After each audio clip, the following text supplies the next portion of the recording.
Good evening, everyone, and welcome to episode 34 of Malt Magic Campaign 2. This is the Planar Detective Agency now, which is awesome news. We finally have a name for the crew. So I have already renamed the campaign on YouTube to Campaign 2, the Planar Detective Agency. So you're welcome. There we go. It is now a thing. And we have our party name. Excuse me. I am feeling much better this week, you'll be pleased to know. Still have to clear my throat a little bit, but hopefully no coughing over the mic this week. So that's one good thing. And then there's Moose Chaos tonight, I'm told, is where we're going to start. So look forward to that when we get into the game. As we had a very interesting finish to last week's session. I'm going to blame cold medicine and chaos generally for why things went off the rails, but no, it's all good fun. It was brilliant. So before we descend into further chaos, let's run down our usual shout outs and thank yous. First of all, to Incarnate, Albo Radio and Dungeon Alchemist for all things virtual tabletop and mapping. I've been playing a little bit more around with Dungeon Alchemist than Incarnate in the last week or so, just for future sessions, and we'll see where things go. But lots of things to come. And then, of course, for all the character visuals, NPC visuals, and just helping me to design what NPCs may or may not look like, I use Hero Forge. There's D&D Beyond for everything D&D, just to help us manage things more than anything else. And then there are the DM's tools in the background that I use. So Kassoon, 5e Magic Shop, 2 Minutes Tools, the Thieves Guild, and World Anvil. All of the musical tracks that you hear are courtesy of either Tabletop Audio or BattleBard, so please go and check both of those tools out and go get all the fun sound effects and backing tracks that you could possibly ever want. There is an absolutely massive library across both of those tool sets, so please go check them out, please go use them. I want to say once again a huge thank you to Homie and the Dude, and Bodhi especially, for being with us once again this evening. And a big shout out to Tom. I know you can't be with us right now, mate. We do miss you, and we look forward to having you back as soon as we can. But regardless, we are very much enjoying the partnership that we've got here with Homie and the Dude. Renewed energy, renewed life to Malt Magic, so thank you so much for that. And of course, a big shout out and thank you to the Eldritch Press as well, and Fletch at the Eldritch Press for the giveaways we've had over the last couple of weeks. I'm going to check just as we go through the intro to see if we've had a winner on the podcast, and if not, we will do that second PDF giveaway tonight. So look out for that later on. You will have seen them popping up at the bottom, but please come and follow us on our social media channels. So across sort of Twitter or X, Instagram, TikTok, and then you can catch all of the past episodes on either YouTube, which we've already mentioned, or on the podcast, which we've also already mentioned. The only ask, if you are listening on the podcast, of course, is just leave a rating or a review. And if you are enjoying the show on podcast, please come and join us on Twitch. It's where everything happens live. It's where all the antics and all the chaos happens. And of course, we do most of our giveaways live on Twitch. So yes, if you fancy making the jump across, please do, and we look forward to seeing you. I'm going to try and do more of the Spotify Q&A things on the podcast as I publish them, so look out for those as well. Of course, if you haven't already, please do come and join our Discord server. I've been getting involved in Inktober, a lot of which has been crap, I'll be totally honest. My artistic skills have lacked in the 7 months or so since I picked up a pencil, but we're getting there. So I have published a lot of them, or posted a lot of them on Discord. I encourage anybody else who is doing Inktober to come and join us and show us your creations or anything you're doing. Please come and join the community and see what's cracking on the Discord server. And I think that is everything I need to talk about tonight. So, yeah, let's go and see what the rest of the moose are named, and see how we manage to get them into an elven city. As we kick off episode 34 of Campaign 2, so my usual warnings do apply. There will most certainly be adult language, and most definitely some adult humour as well. You have been warned. Let's roll.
Hey yo. I love the fact that after however many times we all are during that intro, we just dancing along and then at the end go.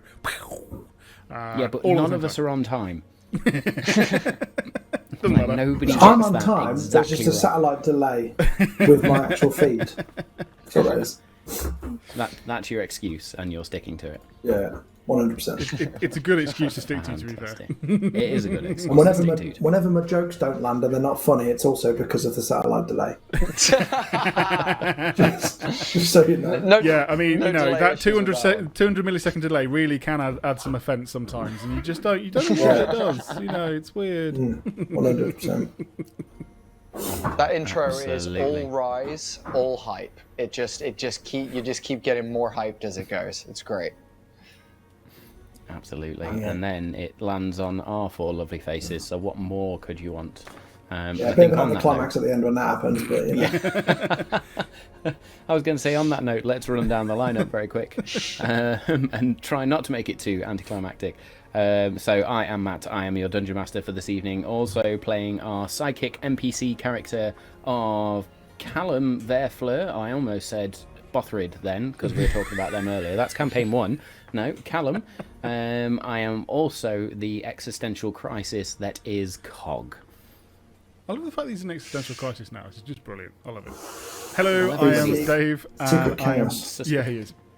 I'm Dave, and I am playing Jewel of Shadows, the female Tabaxi rogue. And I have finally thought of a name for Jewel's Moose. which sounds weird out of context. Sounds like a euphemism. Cool, let's clip that, because that's got to go somewhere. Jules Moose Knuckle is called what? Oh, sorry. Hello, I'm Danny, and I play Lex Ordo, the master of all mooses. The master of all the mooses.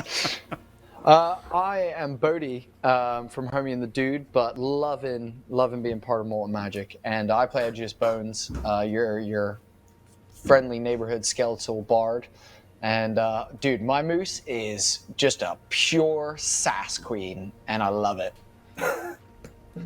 Indeed. So, last week we awoke and having sort of negotiated with some otherworldly powers and spoken to some somewhat diminished gods, or supposedly diminished gods, had figured out the next steps on our journey. So we awoke to find the morning dew touched with laughter, gifted to us by the fey creature, the Dryad creature that we had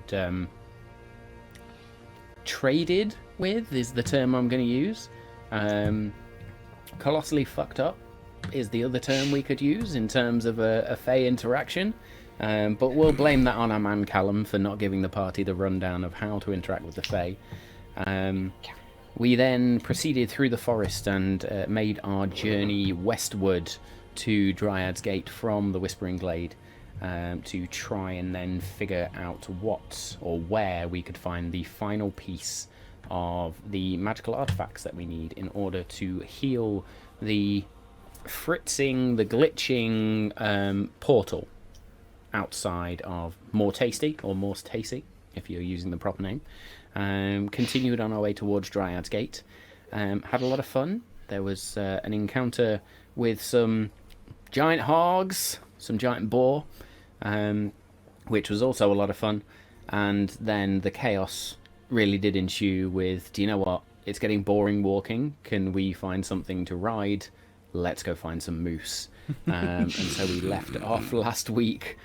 Moose, on mooseback, I suppose is the right term, as we approached the city of Dryad's Gate. Callum riding with Edgious on Jezebel the Moose. Then we had Lex aboard. I'm going to let you say it again, mate, because it was brilliant. My moose is called Nuts.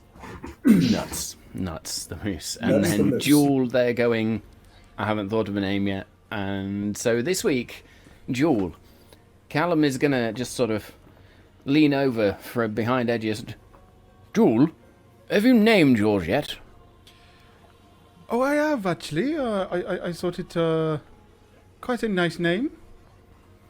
I've decided to call my moose Pompla. Pompla. Sorry, Yes. what? Because Pomplamoose.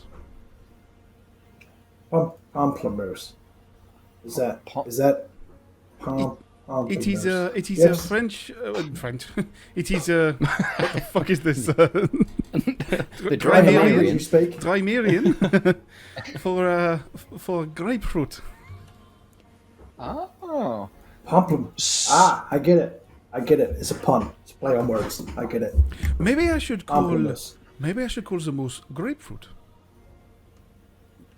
But then you wouldn't Well, be able to hit it'd be the word moose in. it would definitely be easier to say. I must admit, as someone who doesn't know Elven from the region, but that's just me. It's your moose. So- My moose is called Jezebel. You know, do I call you. it So we're Little going to be Bell. doing Jezebel nuts and grapefruit are the particular moose that we are going to be shouting when we get to the horse stables. This is marvelous. I thought, yeah. Yeah. We're not Very going to get clear, confused with everybody distinct else's names. moose. Edgius takes his hands off of the mane and does the old charades point at Lex. Yeah, exactly, dead on. Lex knows. Lex I'm gets assuming it. everybody around this region rides moose, right? I would know the answer to this question. You absolutely would. And the answer is no. So Jewel, it'll make us look more distinguished and credible as we enter town as well. Well, I'm going to say, Jewel, do make me a history check, though. that would require my dice. Bear with. It would. If old we've not the kings- dice out, now the is kings of probably a old good time. used to ride mooses, you know? Just one of those days. Oh, okay. Dice. Oh, there's an old mobile phone in there. Look at that. As you do. I had to do some two-factor authentication on my previous phone a few days ago, so it ended up on my desk. We are talking about a history check of Yes, please. 18. Not bad. 18. So you've heard many stories of the Drymerian region, and not only is it a region heavy with elven lords, but also archdruids as well. There are stories and legends of some of the most prestigious and kings and queens of old elven times riding on giant stags. Not necessarily moose, but giant stags. And moose is an druids upgrade, themselves obviously. are known to ride on giant beasts as well, whether that be giant eagles or, again, giant stags, or occasionally giant moose or elk. Now, I guess the question would be, how well do people know moose in the area? Like, could we play this off? Like, look at our stags and, be like, these are just some very weird stags. Like, could we play it off? Yeah. I'm going to guess the answer no, because they're quite foresty.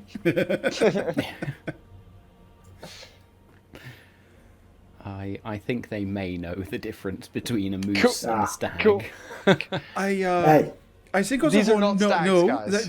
they do not, and they are going to know the difference between a stag and a moose, as we all do. he Yeah. confused a boar with a hippo, so come on. Let's not put it past anybody. touche. I'm not good with animal or creature names as such. I just kind of, more of like a face guy, Name's not my thing so much. So Yeah. That's ironic that he's a face guy. we are going so he doesn't have a face. stand out a little, but I suppose also someone on horseback would also possibly in the area may or may not. Coming in on a giant eagle, flying in, then yeah, absolutely. But which I have heard, by the way, of the area. And I would say moose, on the hierarchy of cool shit to ride in on, I feel like Yeah. moose is definitely below eagle. We're not the eagle douchebags, but we're better than the horse and donkey people. What I would 100%. say is there is a chance that they would be less prone to being struggling as harsher weather than horses, and would definitely find difficult terrain easier. However, we are certainly not going to be outpacing any giant eagles or anything of the sort. So this is definitely faster transport but not the fastest. Yeah. If we want to move at pace, then perhaps some damed horses would be a little better. However, these were free, and I like free. You know what? Free is good. You cannot put a price on sure. free, ironically. That you're not wrong. Not wrong at all. That's why you're that's why you're part of the band. That's why you're part of the team. Great. I haven't established actually whether I've got a lady moose or not. Have I got antlers? Because that might change what I do with my moose. Make me a nature check, please. Does yours look? Well, I can't fucking miss anything on its head. In Rocky and Bullwinkle. Oh, definitely going for the cartoon style. I wasn't looking for anything else. I've got a 50. If I've got a 15, if I can't tell it's got antlers, I'm clearly had a stroke. Yeah. So a 15, you're looking at the head, and you Lex do just is sort on of a unicorn. have a cheeky look down as well. Roll me a d4, please. Oh, no. Number of testicles available. 2. Number of nuts. 2. You are on a female moose That I've called nuts. that you've called nuts. As the irony. Fuck. I mean, for I wanted it to have antlers Lex so I could went fuck down shit the up. mechanical route. I mean, if you want it to have antlers, then let it have antlers. You No, had that the choice. dice have decided. My moose identifies as a man. That's the important thing. Okay, fair enough. We've got a trans moose. It's fine. I've got a trans moose. Yeah. Right, move on. GM, how many days away are we from Dryad's Gate at this point? Well, when we Or are we finished the there? last session, you were just approaching it. Yeah. Cool. This conversation has been taking place as you've been taking sort of the steady ride up to the gates. And just to remind you again of what you see when you approach Dryad's Gates, it is this city that just seems to rise out of the forest. I described it last week of out of the bosom of the ancient forest. A true testament to elven artistry and the splendour of the natural world around it. So you do see these structures of melded wood and stone that weave together and weave seamlessly among the various towering trees that are all different types, but you do see a significant number of giant yew trees in this area. And you can just feel that weight of history, of magic. The air itself carried that gentle floral fragrance, and there were these distant melodies of elven song. As I said before the stream, very Lothlorien-esque in its feel. Currently dappled in this sunlight that shines through the forest canopy, but you also notice as the sun slowly begins to set that we're starting to see these bioluminescent fungal growths that seem to stand out on some of the trees, but also these glowing orbs that hang from various trees and various structures. You can see above the wall of the exterior of the city, if you like, which is kind of a wall, kind of just a natural ring of trees that are very close together. And you can see these crisscrossing walkways that traverse amongst the canopy of the trees as well as being roots on the ground.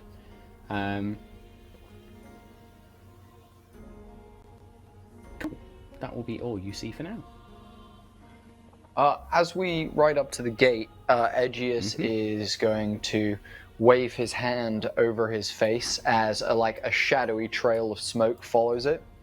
And as the smoke dissipates, he will use his changing ability to shapeshift and is going to appear like that gentleman with, dark complexion, big muscles, Mr. T style mohawk down the middle of the head, and is actually going to add a final touch of making his ears pointed like elven ears. And I'll just keep riding. Cool. Why are you not going into your true self? Won't they? You guys were. You remember how unreceptive you originally were Now imagine a whole city of people being like that and us having to deal with that shit show. So it's just a little, well, when we get to my friends, I'll, look, I've worn a mask for a long time now, and it's no pain for me to put the mask on for ease. We'll say ease. For ease. What about if they see through the... Well, we all decided to speak at once there. That was fantastic. Sorry, I was just going to say it would certainly make it less... what's the term? Less of Spooky? an issue to... Oh. Well, there is that, yes. Spooky, scary skeletons, all those sorts of things. But yes, less of a problem, should we say, to try and convince people that the walking undead here is not walking undead, but actually just a magical fuck up. Sorry, that was very rude of me. Whoa. Okay, Callum, you ate your beans this morning. Jeez. What were you saying, Jules and Lex? Oh, I cannot remember. I think I was going to say it was... perhaps it would be easier, as long as you are happy with it. Again, we perhaps were getting used to it. We understand. However, I suppose the other thing is we believed you to be something different. If you walk in as yourself, people may well be shocked, but otherwise... we'll immediately know that there's no foul play. So as long as you can keep this disguise until you are happy to, then I see no issue.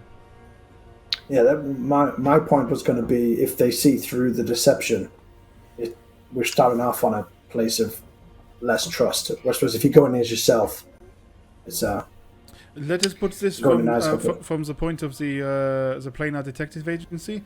We actually do not want to potentially be ourselves, or in at least one of us is definitely a cloak of illusion, and perhaps in that front, Jewel will then lift her hood up.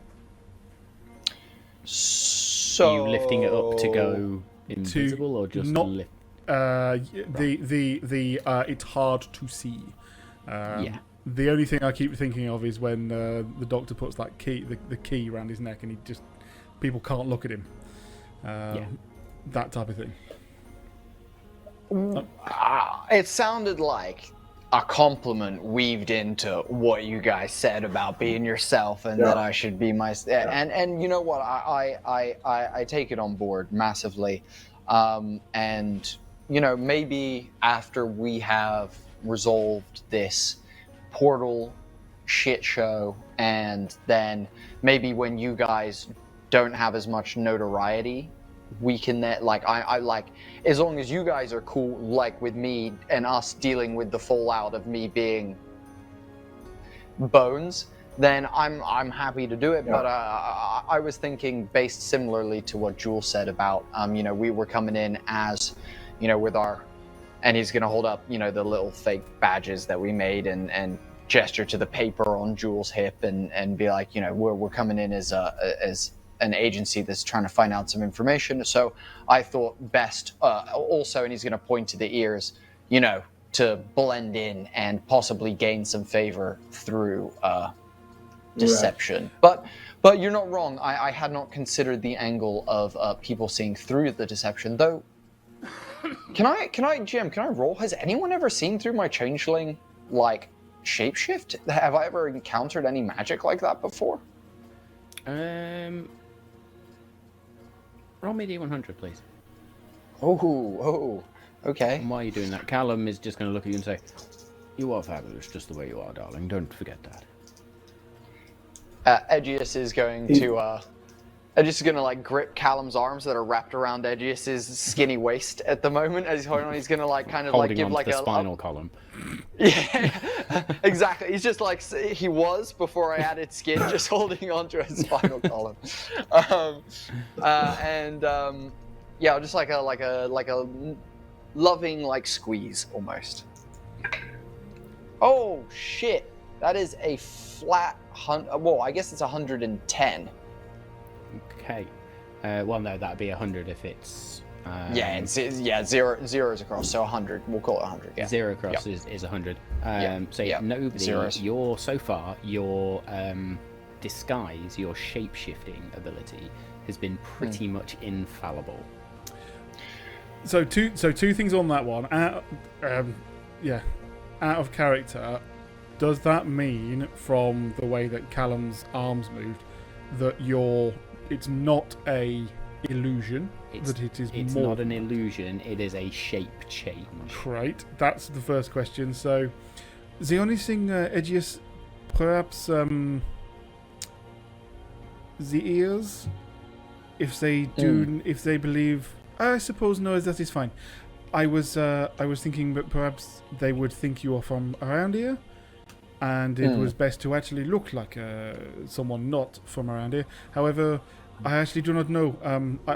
I initially thought that, but yes, I was thinking more of you are from the city, but there are many elves around here, and I got a little caught up in all of our discussions. No, you have to remember, next to humans, elves are probably the most prolific race across Dahlia. Yeah. That is also very true. So, you speak the native lingo. You look like a local. Callum, you're touched by Dryad, so I'm assuming you fit in. What about Snake Hips over here? Am I going to cause any problems? I'm going to look at Lex. To what degree, outside of Lex's art, how much of you is like very snaky? Do you have like any like scales going anywhere and things like that? I've got scaly skin, snake eyes, snake tongue, snake teeth. Other than that, well, fuck. Pretty not much then at all. Fucking hell. And yeah, would actually, it's a good question. I can't remember whether we ever asked this, but in a sexy way, obviously. Had Jewel ever seen a UNT before? Make me a history check, please.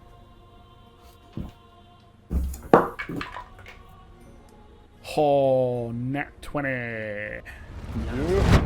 25. You have. They are very rare in this part of the world, but you have seen them. They have passed through. They usually are in very small groups or on their own. You've never seen a large collection of UNT. Look. Yes, whilst I have not seen one particularly very often, Lex, I think that the fact that we are the Planar Detective Agency, we are clearly there for traveling. There is someone who looks quite familiar, and Aegeus, you do too now. I think that one unusual character for the region will not actually cause that much of a stir. And especially the fact that it is clear we are traveling. Once I've sorted out the tatty clothes, obviously I'll look more respectable. As do we all. I am very delighted. And of course, as soon as we get something made here, if we do ask the tailors to keep something of the area, then we shall blend in a lot better. Fashion does a great deal of hiding than one's face. Aegeus is going to, like, in his mind, just like formulate this newfound respect for Lex that hadn't really occurred to him up until this point. He as a strange person, look-wise, had kind of taken Lex in stride pretty early, just because it didn't feel that far out of the normal for Aegeus. So he now just feels like this newfound respect of just, man, Lex can't even change how he looks like, and almost with an afterthought of, and I'm too afraid to show who I am to the wider public, and just kind of is going to sit with that thought as they're riding up to the gate, basically, and sit with that. Very good. So as you approach the gate, then, which is less of a gate, more of a twisting archway made of wood and vines, you do see 3 or 4 individuals that are adorned in this strange armor that is very much intertwined with living plants and moss. and they have a symbol on the center of their chest in this sort of circular embossed wood, if you like, and it shows a large tree in itself. Let me just get the full description of that for you.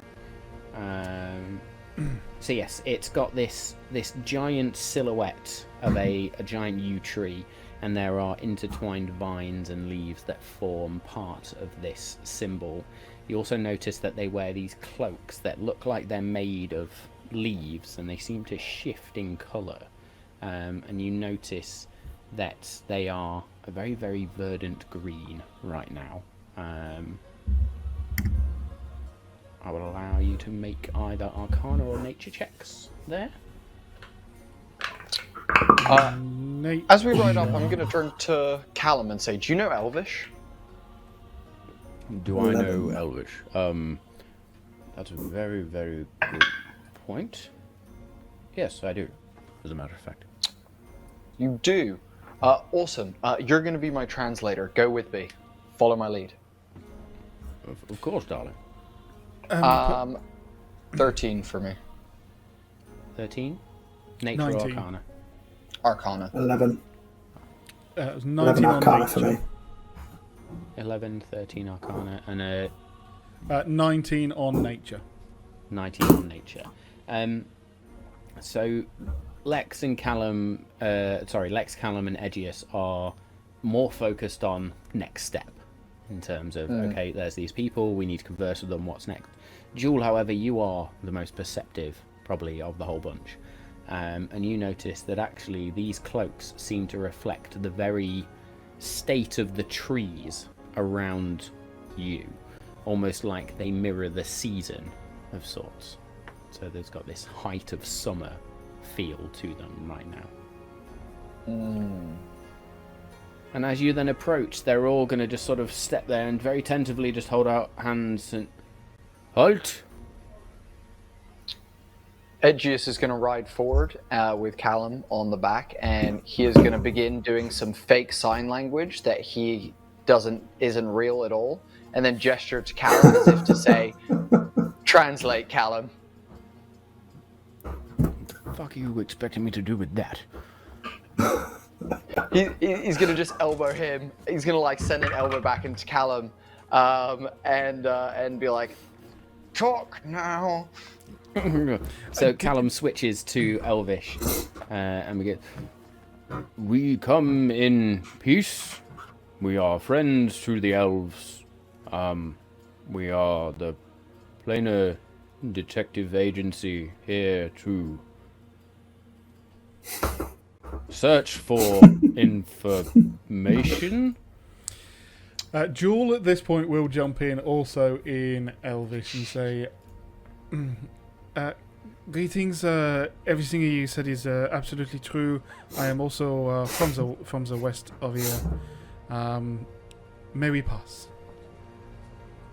Aegeus is going to do the point again to Jewel. I'm just going to sit and wave because I ain't got a fucking clue what's going on. And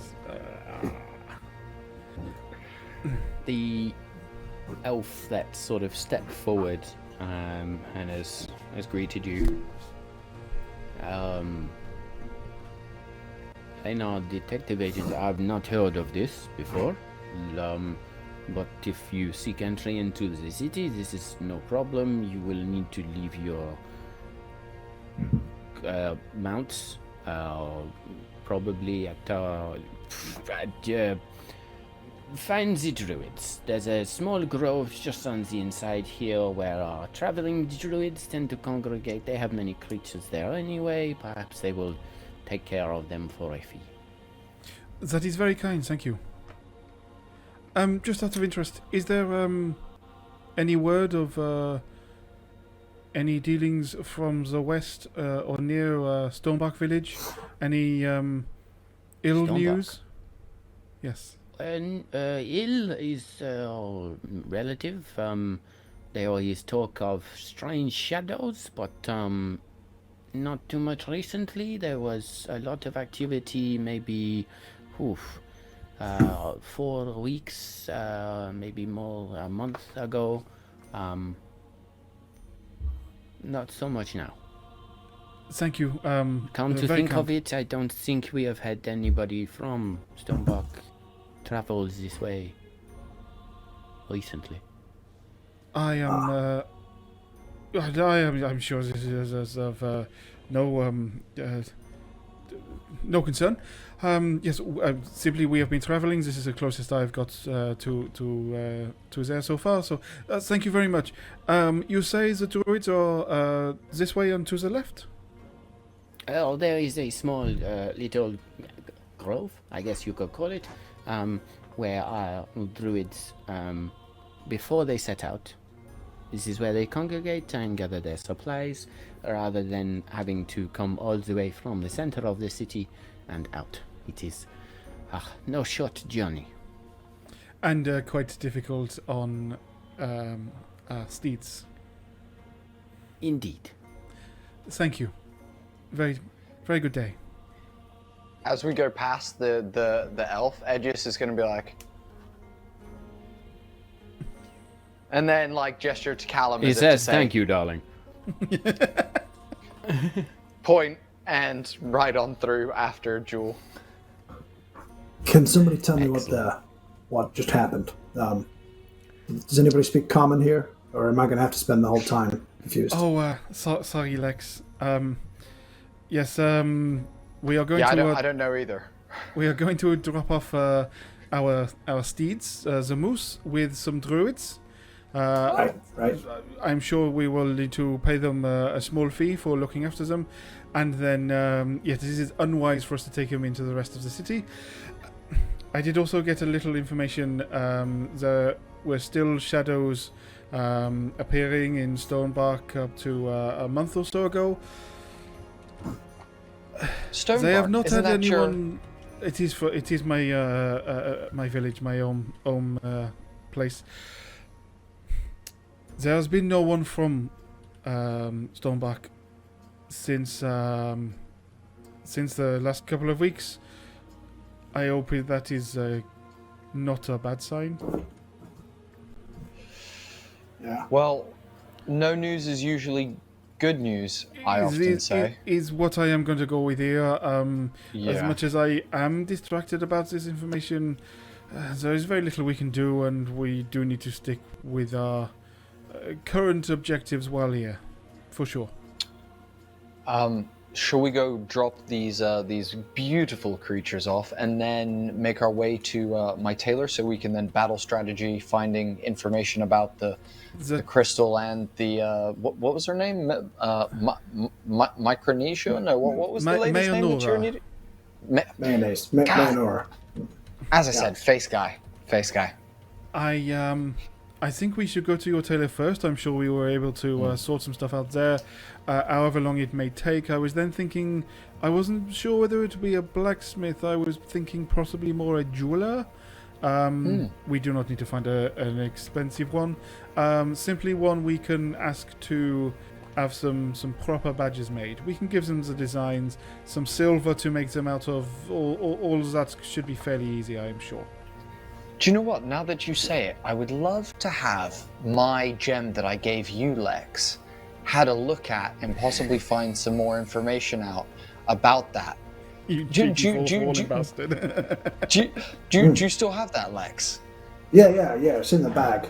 We could get it appraised. We could find out what magical properties it has to better understand it, to better prevent it causing chaos. Yeah, that'd be great. I've just kind of been carrying it and have, not been afraid of it or anything. Nothing like that, but, Inside check. I'm not even going to roll deception.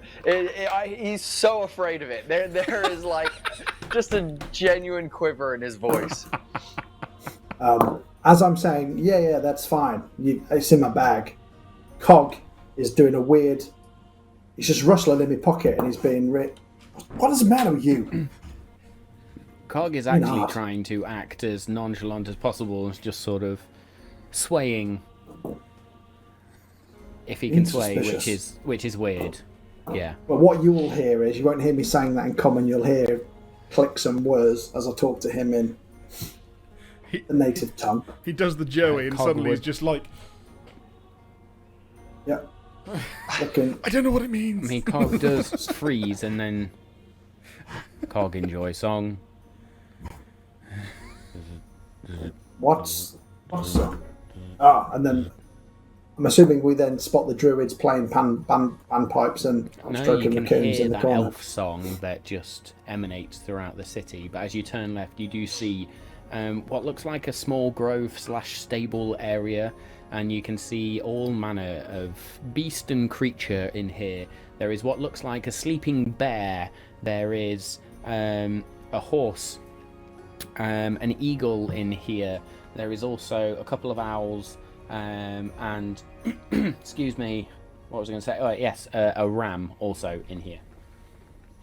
Can Jewel do a check, knowing the druids around the village? Do any of these, are there any of them, any or all of the animals are portraying standard natural behaviours, or more like a person in a horse costume? If you get my drift. Just check, please. Uh, Promise no one cough down the mic. That's a 9. A 9. In fact, nature. No, make that a perception. Perceptions, that is 15. It's better. 15. All of these creatures, bar the ram, seem to be doing things that are natural. The ram seems to be almost sat with its front legs folded into its, well, down to its midriff, and it's just sat staring at the other creatures.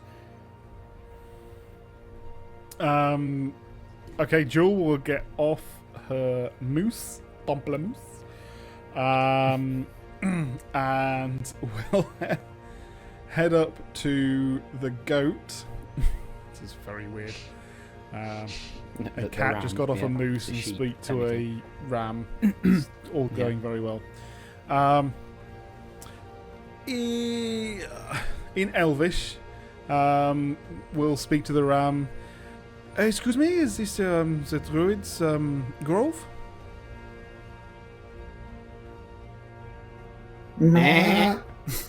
I knew it. You are a druid?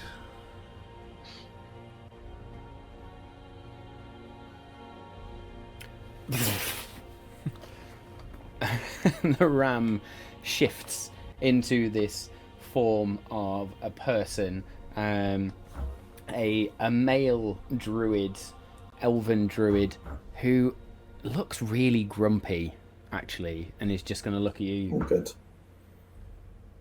Why did you disturb me? We were hoping that, or we were told that if we came to the druid grove, you may be able to, for a small fee, look after our charges.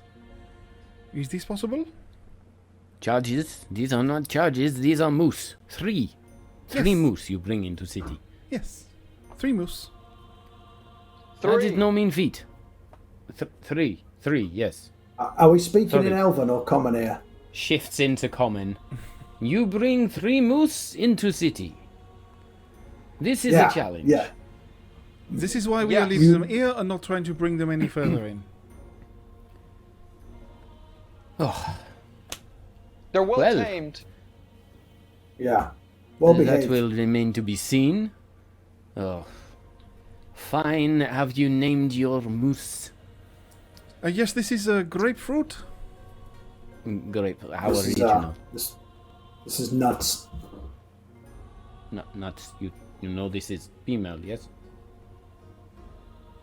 I did not at the time, but nuts is a mechanical thing, like nuts and bolts. Not because of her genitalia. Nuts, grapefruit, and As you point at Edgius, during the walk, could I retroactively have been practicing a little bow with Jezebel as the sass queen that she is? Make me an animal handling check, please. Beautiful. Oh hell yeah! That's a 17. 17 is enough. Edgius is going to like flip his head down, and as he does, like his mohawk kind of flips to one side. As he bows, he goes, "I am Edgius Bones, and this is Jezebel." And Jezebel's going to do a little curtsy, one leg kind of come up, a little bow. And she does, and sort of the head sweeps down to the side. Now that is mildly impressive. See, well trained, as we said. As Very my well, horse, as how my long moose just will does you a be- massive shit on the floor, as he says well trained. 100%. Very lovely. Well, nature. More Good for the fertilizer flowers, though. for plants, I guess. Yes, no way. So, how long are you planning on staying in the city? Well, as long as it takes, really. Yeah, that. As long as it takes. Okay, I will take 3 gold now, and then when you have decided how long you stay, you return, and we can discuss how much time I keep your moose for. I tell you what, Do you do we tabs? shall pay for 3 days, and if we need to, we shall return to extend it. How about this? This I can deal with. 3 days. Ugh, 3 days with moose. How much is that for 3 days? Is it 3 gold for 3 days? Well, One no, gold, I was 3 just going to days? say 3 gold for the inconvenience, but no, we will call it 5 gold for 3 days. Right. Well, they are moose. They need very special. Like we need to go get food for them. They are Okay. natural herds. I'll out give in the him. I'll forest. give him 5 gold. Wonderful. That is brilliant. There you go. Thanks, Lex. Jewel. I'll Well, get you a I know beer. Jewel doesn't like paying, and I know that you try to get Gavin to pay less time we pay for something, so I thought I'd just take the initiative. Yes, that is very good. Thank you. Are we done? Can I get back to what I was doing now? Yeah. Absolutely. What were If we are you doing? to come back, sorry, we did not ask your name. Who should we ask for? I am Phalar. Phalar. It is a pleasure. My name is Phalar. Jewel. Phalar the Frowner. Right. Well, this is one of the nicer names I've been called. Phalar, Oh, you did know, I say you that? seem, I realised I then said that out loud. Shit. Phalar, you seem like a astute gentleman, and you seem to have a connection with creatures. Thank you for taking the time and giving us the time of day, and listening to us speak such a disgusting dialect in your presence as well. It's been very kind of you. We very much appreciate it. And he's going to pull out a gold piece from his pocket and flip it to Phalar as well as an extra one. Just say, thank you.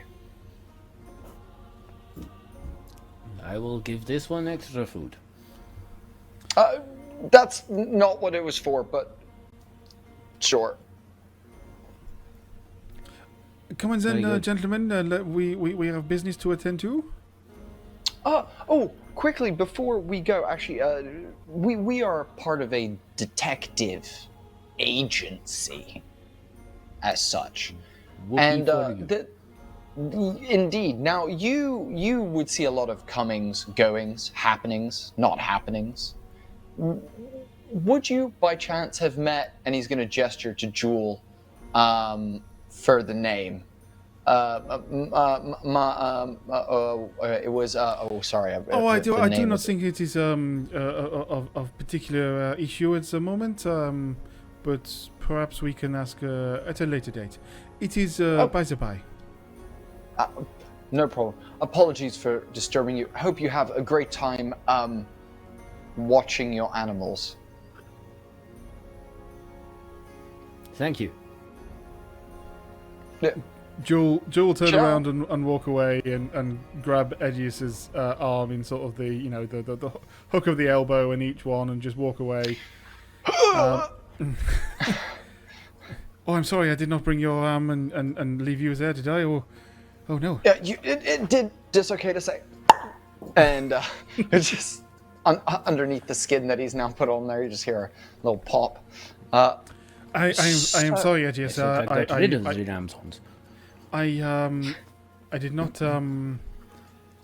think it overly wise that we pass that name around. People may or may not know it. The background, I cannot truly remember whether we have particularly talked about it too much. This is not an individual we want to get on the wrong side of, and perhaps a lot of people do not like them. So, we are definitely here to ask about it, but yes. We are not going to be walking around with a poster going, have you seen this person? Their name is Meranora. Not what we are going to be doing at all. Also, if they're hiding out here, they may have allegiances, so we need to be careful. Allegiances that could get us killed. Very much so. Yeah. It is quite serious. Edgius, in his mind, is just like, after this last combat encounter that just happened in this, he's going like, fuck's sake, Edge, get your shit together. Why the fuck do you keep making mistakes? You used to be good at this once. And he's just going to be saying that in his head to himself. Over the top and not, seeing that on your face or whatever, Jewel would just be going, we did not speak about it much, and of course we are ready to investigate. This is the first time it has come up, so I just thought it worth us mentioning that we are not going to be bandying this name around. You were so right to do so. I apologize, and Gibbons is just this way, and he's going to gesture down the road towards the tailor. What's in front of us? Left of the road. So what you immediately do we need to go up see into the trees or anything?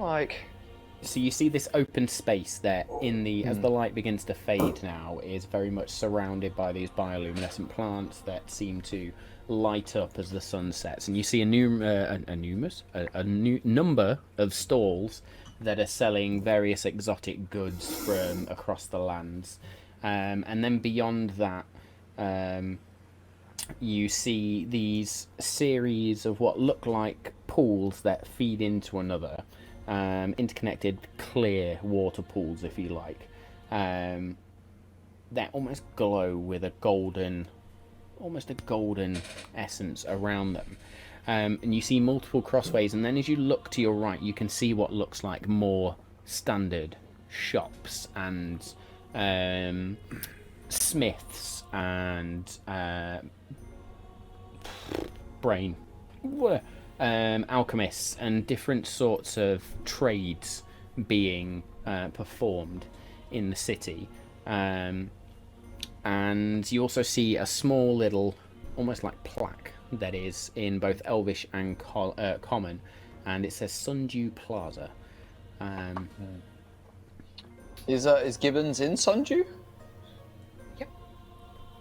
Cool. I'm also going to be like, you know what, now that I think about it, that guy, Phalar, or whatever his name was, Phalord or whatever, he's not the usual guy who has, or at least the last couple times I've come to Dryad's Gate, he's not the usual guy who runs the stables, though I've never come with a creature and engaged there. I haven't noticed him around before. This is a very large city. When were you last here, Edius? Time is a bit of a vacuum to me. I would say, give or take, 3 to 10 years. I would expect them to have had a certain turnaround and turnover of different guards and assistants looking after steeds. Yes. I know I have only been here once. I know no one will recognize me, and I will recognize no one. This is an enormous city. Yeah, I have a couple of, old friends here and there, but primarily, I tried to keep to myself back in those days when I was traveling by myself, and just simply playing my music and getting on with it, kind of thing. But yeah, now you say, something that's interesting to me, and as we're walking, and he's going to be like, it really bothers me that elves can really get ahead on the amount of experience they get in the workplace. It really disproportionately ruins it for races that don't live as long. Imagine, you get the opportunity of hiring a guy that's been around doing the job for 200 years versus someone who's been doing it for 15, and they're going to die in another 30 or 40. It's in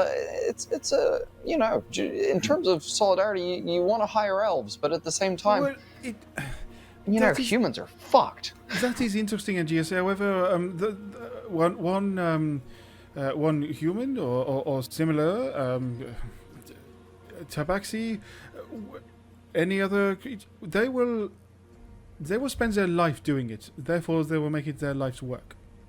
The elves do have some of them definitely do stay in their profession.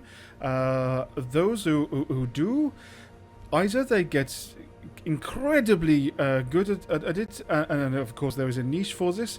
Some, however, will peter off because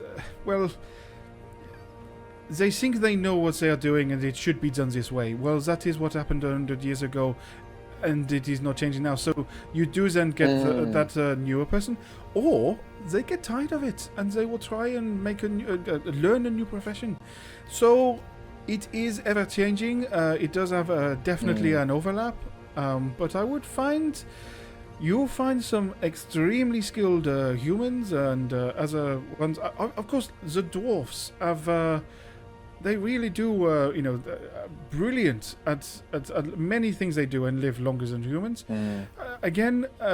But yes, I think you'll find that it is not as clear-cut as you may have put it at, yes. Yeah, it's a good point now that you mention it. The amount of dedication that a human that knew that they were going to only live 20 extra years compared to an elf that they're working next to that's going for the same promotion as them, they would probably work a lot harder than the elf who's like, I'll just outlive them and wait till afterwards to try. It's a very good point that I hadn't considered. But yeah, the workplace is it's hard to get jobs these days. I feel like the number with how things are going, various recessions in various areas of the Drymerian area, it's got to be hard for people out there. I not really having experience of this. I was in a small village. I was helping my family, and then I almost tasked myself, but there was I suppose some sort of agreement with the village overall. But I definitely jumped on the idea of going out exploring, not because I wanted to, but because I wanted to help. And so this is not a profession, we have hopefully made it one, but not one I was thinking of following per se. I feel you. One should have passion in all they do, is the way I see it. No matter how long you live. Do something with passion, you'll always enjoy it. If you of course you do, Callum. If you love what you do not need to work a day in your life. What? That's true. Have you found that, Lex? In all of your journeys, have you found that passion leads you to the money, and passion leads you to happiness? I'm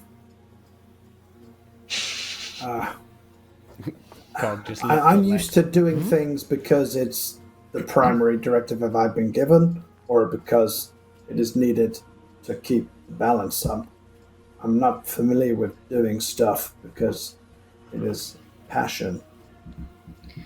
Well, I mean, surely there's things that you really like, Lex. Like, surely you've got like hobbies or things that you like love doing.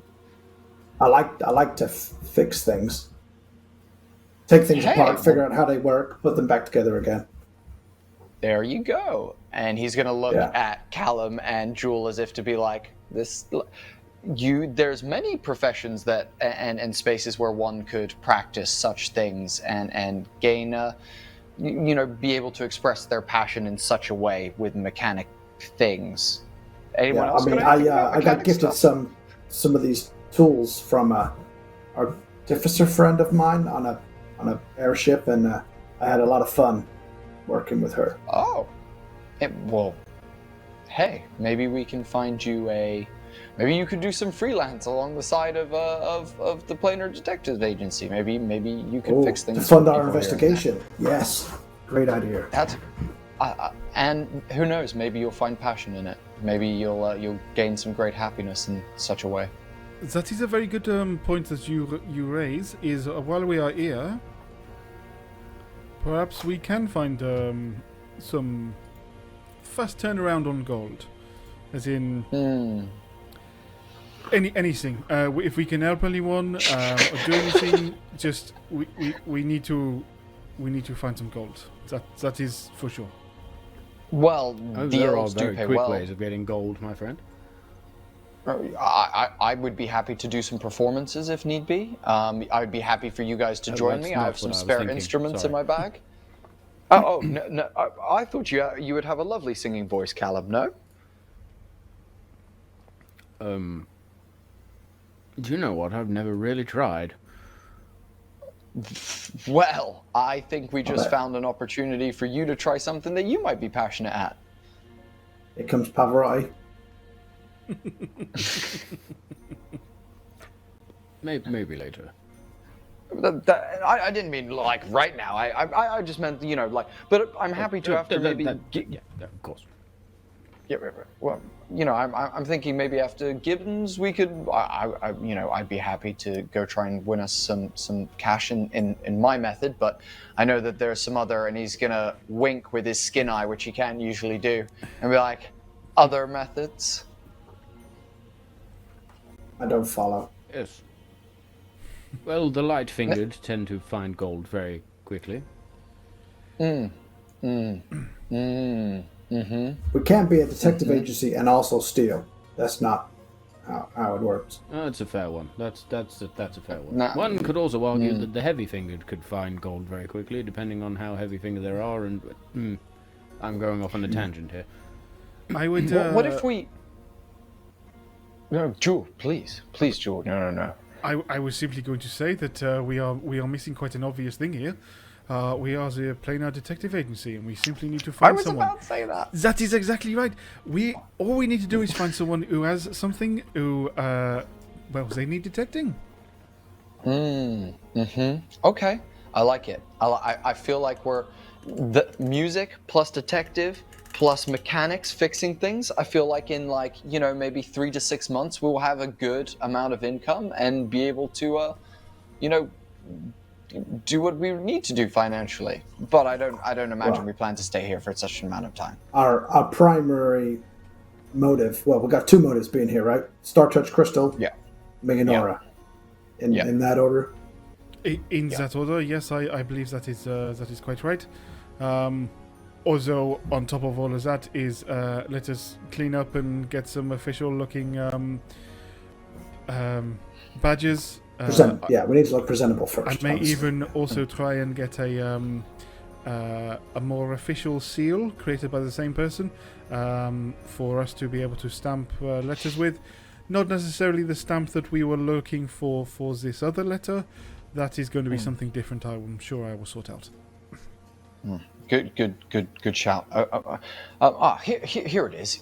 And he's going to gesture to a little shop front that has a sign hanging from it that says Gibbon's Gossamer Garments. He's like more like Gossiper Garments. God, that guy just he knows everyone's stuff. What is a Gossamer? You see this? No one knows. Oh, okay. So you see this shop that is, and this exterior that is nestled between these two very ancient yew trees. The exterior of the shop resembles this woven tapestry of living vines and flowers. As you pull aside this curtain of sorts, and it looks like it is vines, and as you then touch it and pull it across, you realise it's actually made of some form of silk. And you step inside, and inside it is an absolute paradise of fabrics. There are silks that shimmer like the dew in the morning. There's velvets that are as dark as the night sky. These linens that just seem to be as light as the very breeze itself.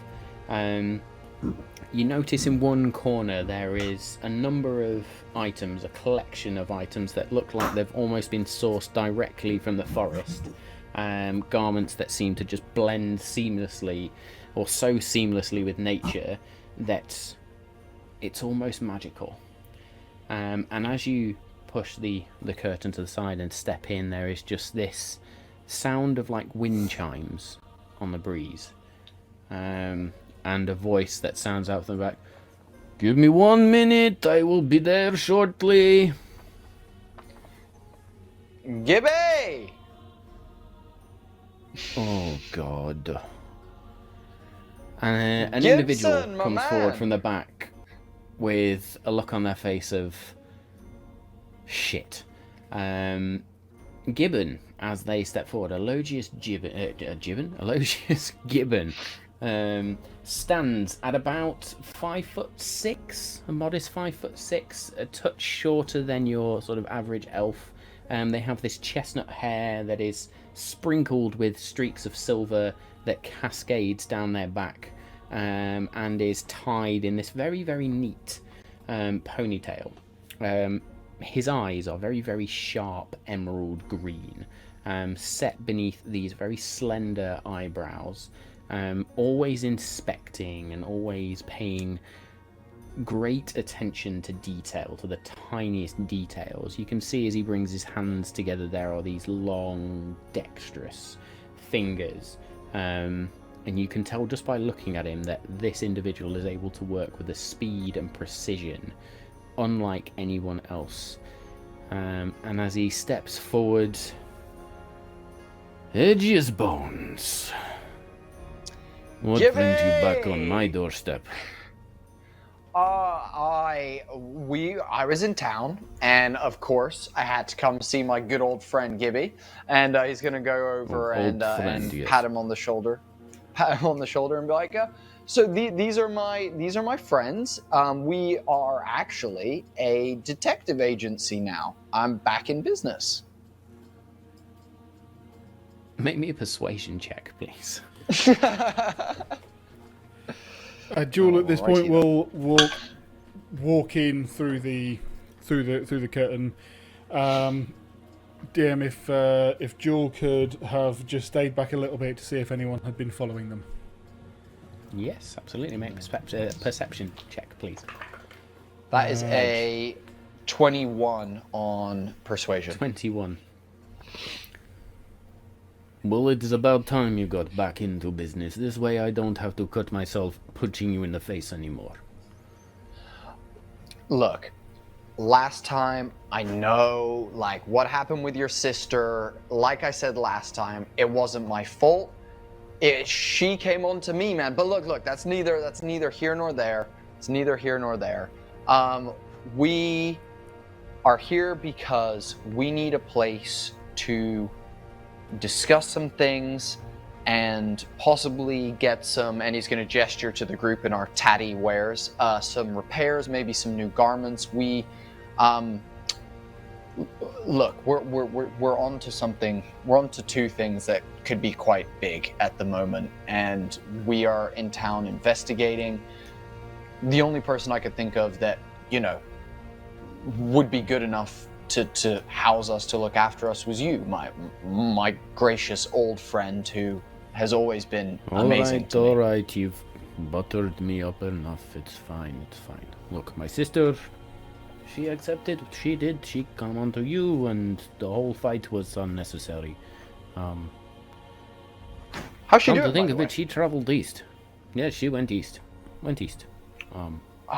that's a the wife of a shame tailor, that not she's for not her. in town. Yeah, that's a shame she's not in town. That's a real. So this is Lex. Hi. A pleasure, Alex. I am. Nice to meet you. I will not go near your sister, if that helps. This is a wise choice. Lex. I am Aloysius Gibbon, and this is Gibbon's Gossamer garments. Jewel, your perception check, please. 18. 18. you get a feel like somebody is watching you. It's that weird, just that weird sense, like there's eyes on you. But as you look around, for the life of you, you can see fuck all. That's fine. So yeah, as I walk in around this conversation, Jewel, good day. this I is am Gibby. Gibby. I am Jewel. Elogius or Gibbon, if you please. My Gibby, apologies, Gibbon. Maybe not. Thank you. And your pink-eyed, I don't mean that disrespectfully, fake-touched friend at the back here. Oh, No. Callum. Yeah. A pleasure, darling. Okay, so, what's first? You need place to stay? Tavern's good? I was hoping you could make this suit upstairs? presentable again, if possible. That I can definitely do. Edgious, you were saying something, sorry. No, we are definitely going to need some clothing options and possibly look at some stuff from yourself. That is we were hoping definitely to clear. open. We were hoping to open like a tab alone of sorts. You know the upstairs attic room. We were just hoping to maybe, if you would be okay with it. I know we would have to be quiet during the day when your customers are in. If we are upstairs, if you'd be okay with us staying up there, like the old days. Well, it's just used for storage, so as long as you're willing to pay some form of rent or retainer, then I see no reason why not. Works for me. Yeah. Works for Could him. we pay at the end though, like almost like little deposit now, rest of it later? Are you short-term cash again, Edgius? It's yes, yeah. I can help pay for the room. Perhaps we should start with the garments, and we can figure out if we can arrange a deal after this. It sounds like I'm going to be doing a lot of work, but sure. You heard the boss. Could we we have some private stuff to discuss, and as Lex and Jewel said, and I'd be happy to get whatever money is necessary to pay you. Could we do a lock-in situation so we could discuss some things? You mean in here now or upstairs? In here now, like, could you just lock in, and we'll cover the cost of all the garments and stuff, just to make sure no one else comes in and overhears anything. I was not long from closing anyway, and you see Elogius just steps up, or Gibbon steps up, pulls the curtain back across, and then pushes a wooden door shut. So the curtain is on the outside, and then just locks it with a rather ornate silver-looking key. Places into their apron, and then just turns back to you. Now we are locked in. Lex and Jewel and Callum, you guys go first. I'm gonna. Let us, before you we guys go discuss first. business, let's get some drink. It is late in the day. I am parched. This is wonderful news. That is very generous. Yeah. Thank you. Some, You some sandbagging son leaf, of a bitch. leaf I tea thought you be would have. I have great. some. Do you want just tea? I have some fine moonberry brew from the Dryad's Lament. It's new. Is that There's new things is that they're alcoholic? trying. I believe so. Yes. Then that's a no from me. I'll just take the Okay, just the tea. Tea is fine. yeah. That sounds lovely. The new thing. I shall be happy to try it with you. Very good. Edge? Yeah. I'll save your alcohol. Let's not waste it by me just pouring it on the ground, shall we? This is true. You can drop the whole thing if you need, you know. Yeah, he and changes back to skeleton. Whoa, yeah, his Good to have you skin back. was feeling all On weird. second thoughts, the skin Thanks, was... Lex. No, I'm just joking. Just joking. Callum, can I introduce you in the brew? And Callum's just going to give 2 big thumbs up for, like, alcohol. Yes. Can you try not to embarrass me this time, Callum? I don't embarrass You you at all, overindulged darling. last time. You overindulged last time. Okay, so it's not my fault somebody decided to do shots. And I have recently learned shots are also alcoholic, just in case you didn't know, Gibbon. Yes, this I am well aware of. Ah, okay. I feel quite naive. So, 4 moonberry brews and some tea. Bear with me, sort of 5 minutes, I will be back. Well then, Lex, Aegeus, are you simply going for repairs, or are we going for anything that is going to... are we going to simply go with the badges, or going to be what we do, and after that it is all, you know, whatever we're going to sort out? I could use some new cargo pants, if I'm honest. I'm probably going to see if he can whip me up something like that. I could probably do with some new arcane patch attached to my leather jacket. I feel like he might have something that he has a selection of patches that I often like, that he keeps in a box somewhere. But you know, I'm thinking something along that for myself. Well, I know, Lex, you mentioned your suit. Would you not prefer a new one, or simply just repairs? Well, I'm happy with the look. If he has equivalent suits that may offer me a better advantage, or tip the scales in my favor in some way, then I'm open to options. His suits are so flexible. You'll be surprised. You'll be like, wow, it's so tight fitting and you know, gorgeously tailored to me. But you'll be surprised. It bends like bendy things. You know, it's super stretchy and you know, like oozes. I could use bigger and more pockets. Thinking about Cog sits in a pocket. I've acquired some more tools. It'd be nice to have more things to hand that aren't in my bag. So yeah, more pockets, flexible, arcane abilities might be a good idea. Yeah, I like that. Sure, what are you thinking? You can replace that cloak. It's Oh, I am not thinking of replacing the cloak. I mean, the cloak being such as it is, which is obviously something I have learned over the past couple of weeks. It has no blemishes. It is great. As you can see, however, from my leather armor and other garments, we have gone through hell and back. I was hoping to go slightly more professional. This is simply my traveling gear from my village. It is just a leather outfit. I was thinking more, and I of course want to keep the flexibility that I have. But hoping to improve on that. Keeps the leather armor and its strength, keeps the flexibility, but go more down like I think the word I heard of once is sort of like a pantsuit. So I would like it to be turned into sort of a waistcoat. Keeps the dark colours. So we match. We could be matching. It would be quite similar.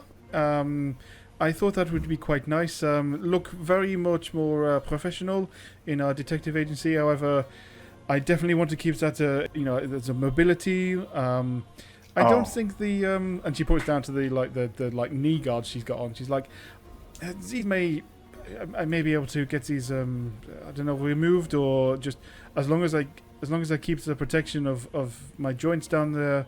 I don't think that is particularly something I need to carry on with. So yes, just you wait. Gibby has got you guys are in for an absolute treat. You guys are in for a treat. Gibby is gonna sort you guys out so good. His ability with cloth is unlike any I've ever seen before. So we're in the right place for sure. That is very good. I'm Well, I glad we come suppose to if the it's right place. suits we're going after, then I probably need to shift some of the armor off and make myself less knight-looking and more businessman person. I mean, Yes? we know that the armor has been quite useful for you, has it not? Again, do not think that while we are in the city, it is going to be any less dangerous. Gibby, I mean, Gibby, you gotta leather. you gotta tell these guys what you're proficient in, what you do, what your clothes actually do, because there's this armor debate going on again. I know the one that you hate so much. Yeah.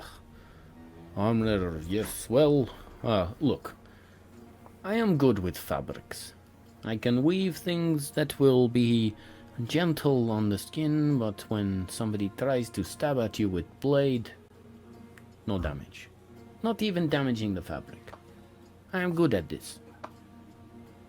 This is very good news. Because people try and stab us all the time. That is It's happened a couple unfortunately seems to be a daily occurrence. As I learned from Aegeus during his previous stints, this is something happens very regularly. In fact, Aegeus, do you know what? Prior to your dalliance with my sister, I was making something specially for you, which I did eventually finish. Oh, you beautiful bastard! You always do me so good, Gibby, and and one of these days I'm gonna introduce you to my sister, and we will, and Is your sister alive and well? Is that an I just appropriate gonna question look to ask? towards Lex and be like, "Shut up, Lex."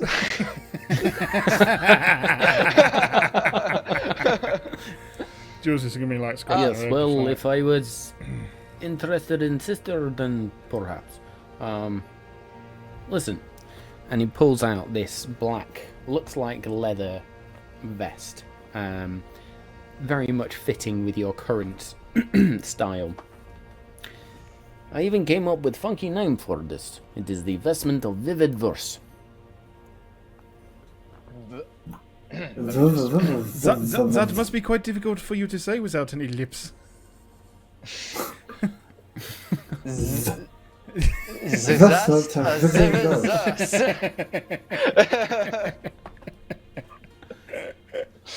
Yes, well, maybe we can make it simpler. But, it's stunning. Yes, it will help with your holy shit. Your performances and your arcane abilities that went along with this. So yes, many pockets. So if you wish to store small musical instruments, slide them in. Poof, like bag, and points to the bag of holding that Jewel, I believe, is carrying. A little bit like this, but specifically for musical instruments, like flutes and windpipes and maybe small drums. And then when you want them, just poof, there you go. Wow. Nice. Dude, you're the freaking man, Gibby. You're the freaking man. You are, when they talk about the guy, you are the guy. Like, man, thank you, Gibby. Thank you. Like, seriously. Thank you, Gibby. There's some magic as well, because it's me, and I like to bake magic into these items. So, you play the right song, cast certain spells. You want to be silent, poof, silent image. You want to inspire heroism, play heroic song. Yes. Made from very rare silk. Rare silk. This is difficult to say in common. Rare silk reacts to resonance of musical notes. Very good. Oh, man. Elegius, dude, thank you. I really appreciate that. And Aegeus is going to like whip off his leather jacket and kind of like toss it into the corner of the room as he runs over and is like, "Can I?" Well, let's try on. Let's make sure it fit, and then we will discuss payment. He's gonna slide it on and put it on, and they'll be like, "Damn! I look dapper in this, Gibby. Jesus!" That And is the a Logis is very going to come nice along fit, and pulls out a Hedges. little fabric tape measure and just sort of, maybe a little bit wide in the rib cage. But I suppose when you shape change, this will be good. And buttons it up and just like, fitting. Very good. Fuck yeah! Right, who's up next?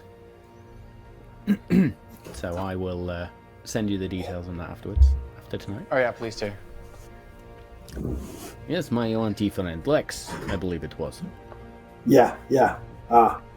What ideas would you have for me? Obviously, I want to keep the aesthetic going on here, the professional look, but I feel like I don't have much protection in. And obviously, I can't really wear armor. It goes against what the look. But if I could have a suit that protected me more than this one, like you said, that would be great. Also, with a lot of pockets. Lots of pockets just for simple storage? Oh, I've got a bag of holding, but yeah, just simple storage. One big enough for cog here, and then I've like for some tools. And yeah. This machine is always sort of in out, like hides, or like to be on show. We could perhaps when make he's special flying around, he pockets likes for. to rest. Yeah, that'd be Okay, great. I will Carry- think maybe carry a special pocket for the machine. Something to help with a little bit of resilience. So we will. They start making notes, quite prestigious, quite detailed notes, as I remember how to speak English. So just same sort of suit with long coat or something different. Yeah, a similar style, to be honest. But I'll allow you some artistic licensing if you wanted to go fancy with the inlay or something. I don't know. I think I could. I've got well, it's different sort of things that I usually make for people of this region. I think perhaps maybe I can reuse some of those materials and yes, help.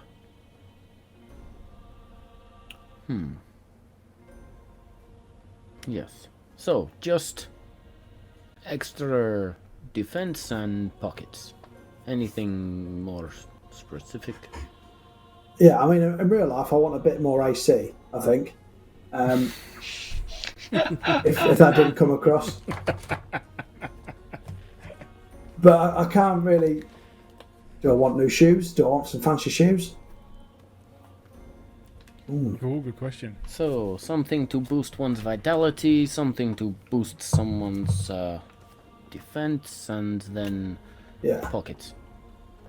Yeah, and if maybe do you do shoes? Yes, I can do shoes. I am particularly good at mossfoot slippers, which are the soft, silent footwear made of very, very fine leather. They have soles crafted from layers of very compact mosses. Perfect I was for thinking quite if there was anything that could increase my stride length so I could cover more ground. If it's possible. Perhaps. Well, see what you can do.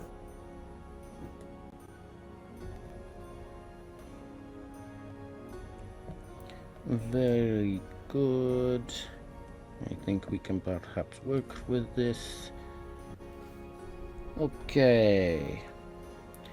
Edgies, we sort of skipped past you. Was there? I know you have rest. And other stuff you were perhaps looking for.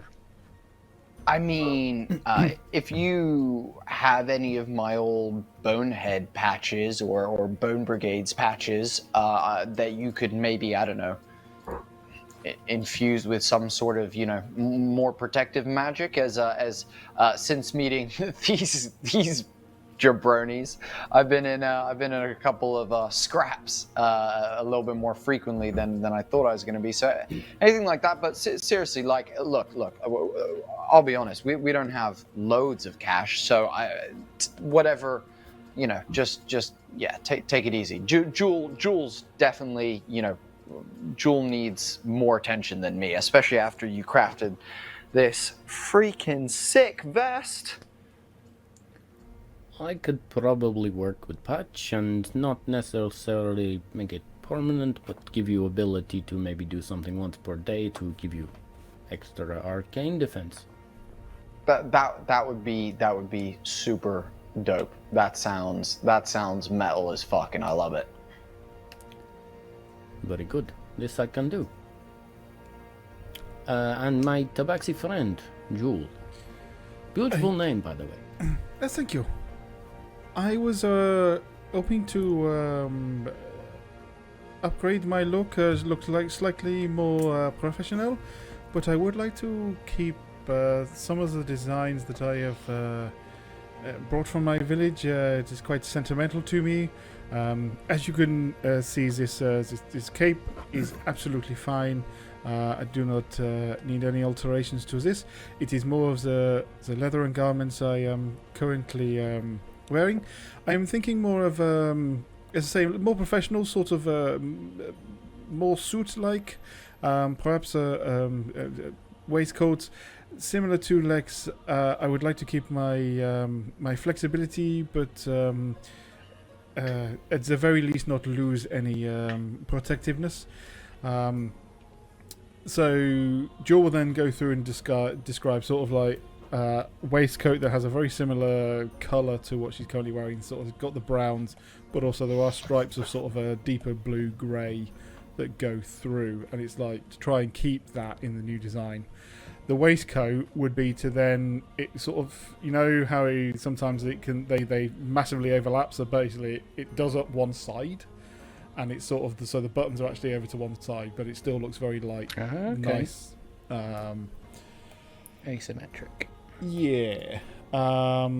Described then, and also that the waistcoat is almost corsety in, so it can have the ridges, it can have like the bones in, so it is half corset, half sort of waistcoat. Sick. Essentially sleeveless, maybe something covering her arms, but not, again, there's nothing major. And then probably suit trousers to kind of match. But again, they don't not necessarily just like pure pinstripe. They can actually be all of this would be pretty much skin tight. There'd be no floatiness to any of this. It would still be very gripping to her figure, and they would be 3/4 length trousers at the max. Very similar to what she's wearing at the moment, really. And yeah, sort of patterns down it that would be like you call it, like the stitching would make a pattern in it that would mean that it definitely looks like it's got that kind of strength to it in the way that it's been made. That kind of stuff, though, really. I notice your dagger has moon symbols. Is this sentimental, something you want built in, or something separate? It is something separate, but I very much like the dagger. That is a good point. If you could take into consideration integrating this belt so that it is continuously attached to me, that would definitely help. And yes, perhaps I leave it up to your judgment if you have anything that goes along where the moonblade is that might accentuate it. Very good. Final. We'll take some. Oh, Yes. sorry to interrupt, Gibby. I have one final thing for mine as well. Could you add a secret pocket to the inside of this vest? I just have some precious like beans that this person told me to plant, magical bean type things that I was told to plant, and I'd love to keep them safe. Precious beans. Indeed. Have you been smoking the druid's leaf again? Only when I can. Jeez. I haven't had any for a while though. I can put secret pocket. Do you want inside or on back? Actually at the bottom seam, like in the bottom seam kind of thing. Okay, I can do this. Just be careful not to undo and fall out. Of course. Thanks, man. You're a bit. How much for all of that? Well, let's with one more to do, and then I will. Callum. Shit, I almost forgot design, about you, and Callum. I will. It's okay, darling. I know. I'm just stood here in the back looking pretty. It's fine. Listen, I will design. I will come up with price, and then we can discuss alongside retainer or rent. We will make do. So, my Fey Touch friend, anything in particular? And Callum spends some time then just describing how he wears soft leather armor, doesn't really want to give too much of that up, but wants to fit in with the new aesthetic of the group, so is looking for something more suit-like, or more business focused. And basically then just says to Elogius, or to Gibbon, you do whatever it is you do, darling, to come up with something that fits on that front, and I'll happy. Either way. And if you could build something in to do with the Fae, that'd be wonderful. At some point during the next however long we're with Gibbon, I would love to ask him to make a thing in the trousers so that they are like pop socket trousers that can be ripped off, like when you go onto a basketball game. For Callum, basically, is like a little behind the scenes thing that I want him to do. Quick release sort of thing. Very good. Yeah. Very good. Yeah, exactly. Listen, here is key to attic room. If you want to go and discuss, I will probably spend this evening designing there. I can make sure you have enough sort of comfort up there to make sort of beds and stuff. There is the old desk up there that you can use for any business stuff. But yes, come see me in the morning and we will discuss price. Thank you. Hell yeah. Appreciate your hospitality. Very good then. So we will say you all sort of wander up the stairs, and then you find the little loft hatch, which as you pull down there is a wooden ladder that comes down, and you scamper up there, and you find a storage unit. There is an old window of sorts which is shuttered that you have to sort of shove open to let any light in. But you also then notice one of these sort of hanging orbs, which Callum just touches, and that begins to glow. And we will leave it there for the first half, I believe, as we are at 15 minutes over, sort of, for the first half of the show. So very good. Lots of things to go for me to go and think about and design, which is awesome. You're welcome. So give away. I know there was a couple of people that missed out on the PDF last week, but were very much looking forward to it. So the question, in order to win that second PDF copy of Into the Veil by the Eldritch Press, is going to be, what was the name of the druid that was the ram that is currently looking after the moose steeds of our party? So what was the name of the druid that is looking after the moose outside of, or just in the entrance of Dryad's Gate? I will very quickly enter that into the chat as well, so everybody's got it. But we will be back in a few minutes, so please come back and join us for part 2, where we will figure out what the next steps are. Are you, like me, a fan of piracy or privateering out in your D&D campaign? Well, check this out. We have been working on a brand new airship combat system that means you and your privateer crew can now take to the skies and pillage at new heights. Within this system, you will get three-dimensional dynamic movement and combat rules. You'll get a brand new updated aircrew system, as well as brand new spells, items, creatures, and example airships for you to use in your campaign, as well as crews to put on them. But I think the coolest part about all of this is we have a custom shipbuilder application that will allow you to customize and build your very own airship. It means you and your team can have exactly what you want as you take on the skies. Check out our Sky Zephyrs Kickstarter here at Homie and the Dude.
Hey yo! So, giveaway first. Unfortunately, Data, you were very close with Francois the French Ram, I think, but not quite what we were looking for. So, can I poll that is roll it officially over. his name when he's the Ram? Which doesn't mean he wins Yeah, because it's 100%. but that is absolutely what we're going to call him from now on. 100%. Francois the French Ram. But, Data, I will give you another chance next week to win this PDF. So, yes, pay attention to all of the names and all the little bits that come out. And then we will get you that PDF copy if you are on the money. But ultimately, thank you for being with us tonight and being very active in the chat. It's very, very nice to see and very great to have you here. I know we had a new chatter early on in the stream as well. So hello to them, welcome. We hope you enjoyed for as much as you were here for. I don't know if you're still hovering around in chat, but thank you very much. I think it was Itami Kuro, if I'm pronouncing that right. But yes, welcome. Cool. So we have made our way up through Gibbon's Gossamer garments to the attic room, if you like. You notice there is an old desk in here.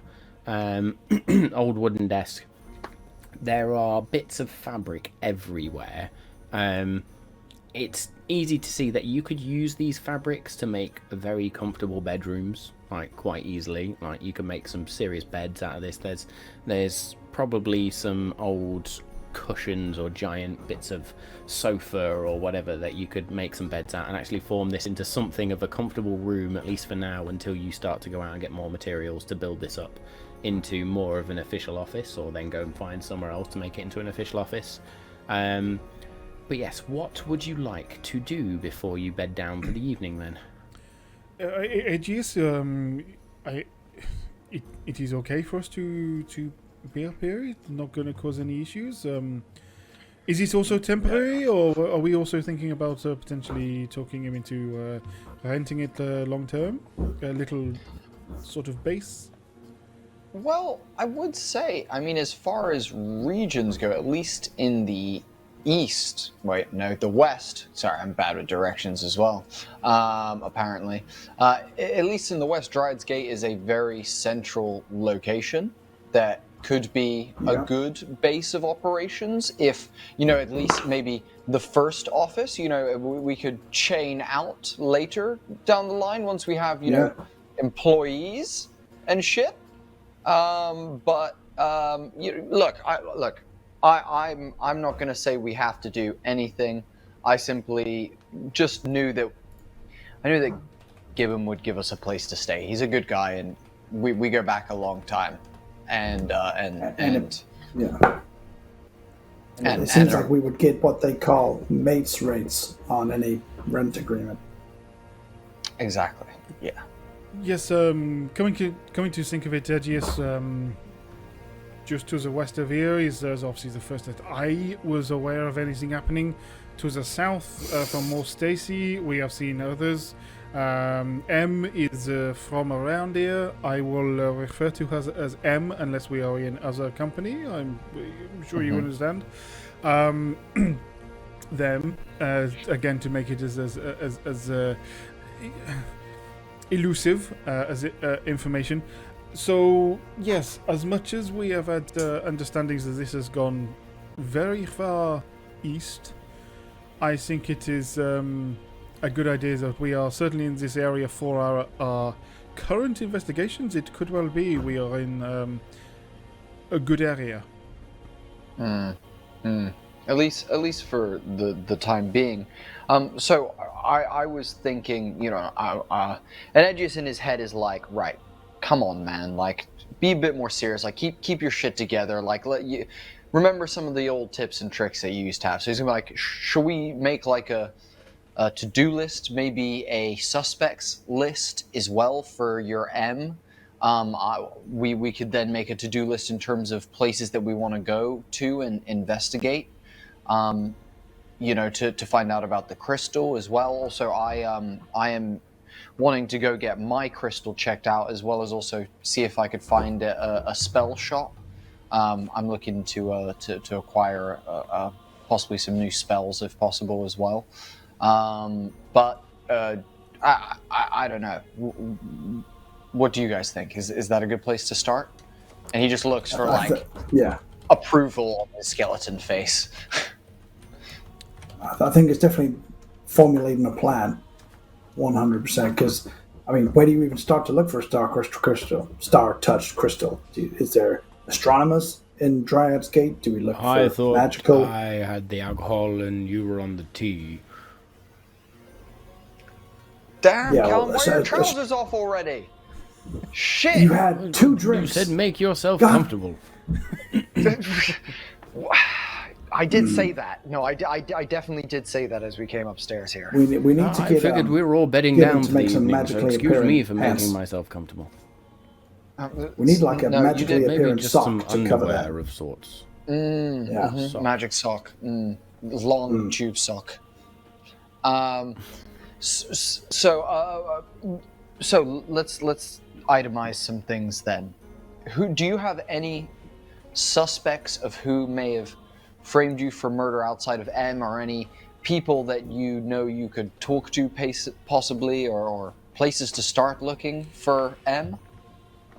Jewel gets her little notebook out, and you can see as she's flipping sort of through it. It's amalgamation of different bits of parchment put together. There's some drawings in there. There's definitely some more scribbled notes along there as well. But yeah, it is very much a mixture of the two. She would get out her notepad and say, "Well, okay, well, bloody hell, that's a long way away. Christ." Sorry, that was on my 4th screen now. I nearly had to crick my neck to find that one. Oh, that was on my 4th screen. Oh, yeah. It takes a lot of screen real estate to run this shit. Well, Meganora, Lex, jump in at any moment if you think that you have anything to add, or again, I find my notes are all over the place. Emil Meganora, we believe, was from Dryad's Gate. Is this correct, or was that no? They were initially from Malt Stacy. If my notes are correct, Lex. I thought when we were looking for her, they said if she was going to hide anywhere, if you're an elf, it'd be easiest to hide amongst the elves. So, like, up here would be a place where they would lay low. Of course. That's how I understand it. But I still believe that she was originally from Mort Stacy, but she did come to Dryad's Gate, and the last time she was seen by anyone who we are in connection with was in Dryad's Gate. As we have come to believe, she possibly, and this is purely an assumption, then headed west and potentially was connected with, or was the figure that I actually was following from my village in connection with the shadows all the way down to Thalissa. Whether or not I was following a companion of hers or not, we are unsure.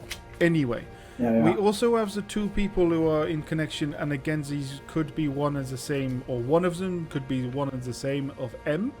But there is it Janus, or is it and then there is the VS, which we believe is Vane. I could have these notes wrong, but I believe that we have at least JS and VS, yeah. And VS. So these I suppose if we know they were with the crystalline circle for a time, so if we could find anybody linked to that. Yes, that would be very helpful. We also know that JS was an understudy to Artemisia. Artemisia was the one who was murdered, and we were blamed for. So, if JS is any connection to M, then that would be very interesting. And they are the people that potentially we are looking for. They could be the ones the same with the Mayor Nora, but we are unsure of this.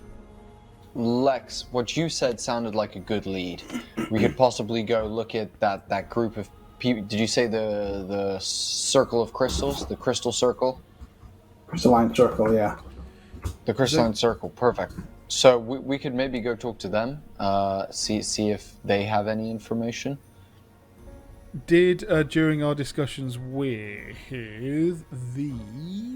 with Master Alaric, did we gauge an understanding, or did we ever speak about, do they have any of their group in Dryad's Gate? Because we know that they sent us to Mort Stacy.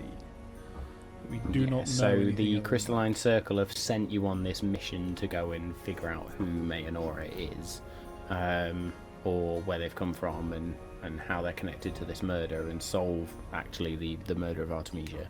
They sent you to Mort Stacy because that was, well, the closest place to the Crystalline Circle, But also, I believe, we were told to speak to the elders about M, and they may have more information. They are being very quiet on that, and that's why we had done a quest for them. We are currently halfway through that quest. Yep. Well, 2/3 of the way through that quest. Yeah, so to speak. Okay. So maybe we see if there's anyone who knows of any activity of such here. You mentioned that the elders were your primary, were hopefully going to be your primary source. So maybe we don't rent in Dryad's Gate, as you know, we're here for a little bit. We try and find the Stark Touch crystal, maybe gather any other information about M, before then heading back to Mortesi to talk to the elders. I was thinking perhaps, and I know that I am very much of the want of not having to spend more coins than we need, but perhaps to rent out the room, if at all it is possible, if we can swing it, then we could do this as more of a base of operations. We could say it is whether or not we come back here on a regular basis, it can simply be where we are based. It gives us again that much more professionalism of this is where we are based, where we hail from. You know what I mean? So any contracts we can get our be mail sent directed here. Yes, absolutely. It is that very much base of operations contracts, money, rewards, all can be sent back here, and it is simply somewhere we can temporarily call home. Lex, I don't know about you. Yes, I have my home a few days away, but I feel like I would be putting my village and family in danger if I try to make that our base of It makes it seem operations. more legitimate if we use a major city as our Also our very headquarters. agreeable. Yes, a tiny little village in the middle of nowhere no one has ever heard of is not going to pull any weight at all. Okay, that's well. Okay, well, I think we're agreed then on base of operations here. So Star Touch Crystal, like GM above table. What is the pecking order here? Like who like. What's the I guess is it royals here? Is it a democracy? Is it a government? Is it a how is this shit run? And So who could we possibly go talk to that I might know of from previous you visits? would remember from your time here previously that there is not necessarily a monarch, but there is a sovereign of sorts of Dryad's Gate. Okay. And their name is L'Oreal, not as in the hair product, You're worth it. but Loriel, or L'Oreal, we'll say. But there is also a heavy Dryad presence who have a lot to do with the city itself in the centre by this great tree. Yes, that'll be probably the majority of what you remember. Okay. Yeah, does anyone have any idea? I mean, we could definitely talk to a jeweler about where to get a Star Touch crystal. That, a jeweler might have some information on where we could find such a thing in the area. But also we could maybe just go speak to, someone within that carries a bit more weight and power, possibly. I don't know. What are your guys' thoughts? I'm a little bit rusty on all of this. You guys have been doing this a little bit more frequently than I recently. I mean, there are, as you say, going down the crystal route, going down the star route. So more of see if there are any stargazers who would understand the two. As the third one, which could or it is difficult to know whether it is going to come up with anything useful. That is simply it's the books. Now I am happy to do this and look into that. If you go on the personnel investigation, I can see if the parchment gives me any insight and find out. We can perhaps it's all three at once. We do not all have to stick together. However, yes, I would also like to go to the like we said, to the jewelers to perhaps get this badge replicated. Yeah. If when we first met, we were talking about the Star Touch crystal, and Kevin said he was interested in it because it would help him commune with Paragon. Does that mean it might be a religious artifact, and we should check out religious establishments in the area as well? That is a fucking good shout. That is a fucking great shout. Damn. You know what? I don't think that's a bad idea at all, Lex. I think that's actually a really good idea. Yes, are you thinking that it might be star touched, as in heavenly touched? Yes. Deity, or something that fell from the sky that somebody thinks is a religious artifact, but is actually just like a magical meteor or something. Good. Yeah. Absolutely. Yes. Okay, so it sounds like we kind of have three avenues. Should we maybe tomorrow go to the jeweler as a group, and then from there, one person goes and speaks to the higher ups, one person goes and speaks to the astrologists, stargazers, and then the other possibly towards the church or some sort of religious sect that might exist here. And Callum, yes. you can chill. Well, or join one of us. if I may, I would like to go to possibly the library or whatever archives they have first. But yes, I am happy to take the last one, whichever you do not take.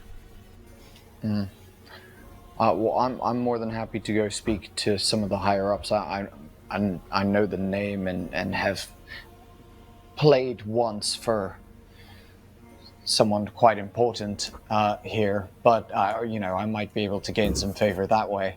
So I'll go see if I can speak to the higher ups here. Yeah, I don't mind checking out the religious establishment. And given that you two speak the local language, does it make sense to take Callum with you as a interpreter? If you're speaking to the higher ups?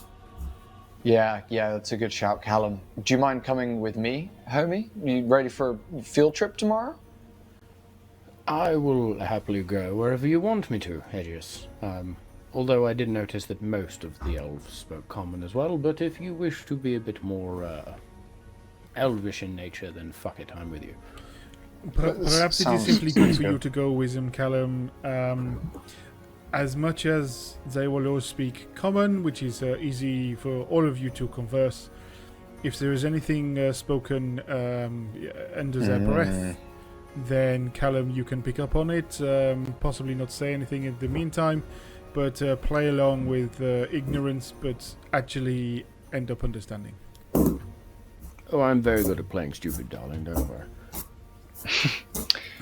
In that case, would you two maybe like to go together so the same instance doesn't occur with Lex when he goes? Maybe you two tackle your two things together? We perhaps do have enough to do this. Then Lex, are you happy with this? Yeah, that's a good idea. And I think it also shows a bit more respect if you at least try and communicate in the native tongue. It might get you a better reception.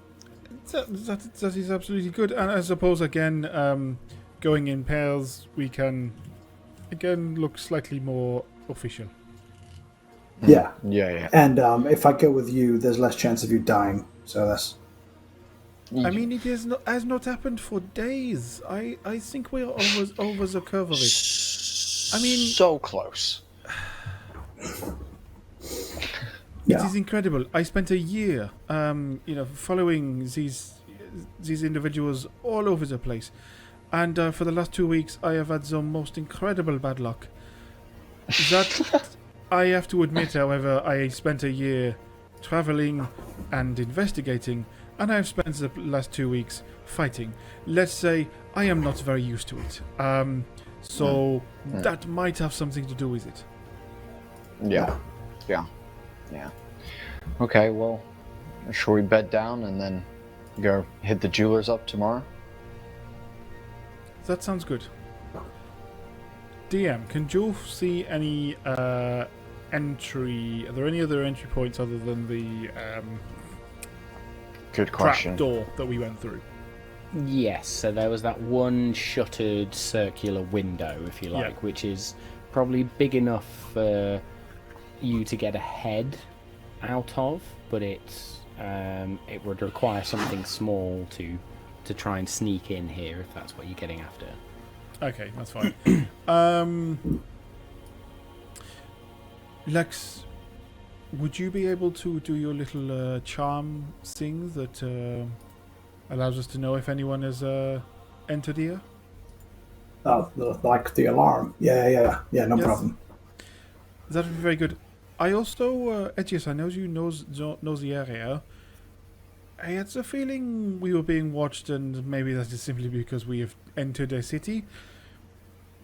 I am going to try and see if I can head out and just gauge an understanding of the movements of everyone around here, get a gauge of where we are tonight. I am only going to be an hour or so, and then bed.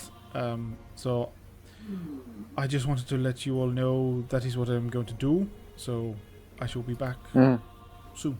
Okay. Cool. I'll spend the next minute preparing the alarm spell then. which obviously Jewel won't set Very off good. when she comes back. So Jewel would like to go back down the trap door, and then find and then have a look around if there's any other way to go out other than the front door. Make me an investigation check, please. Sweet.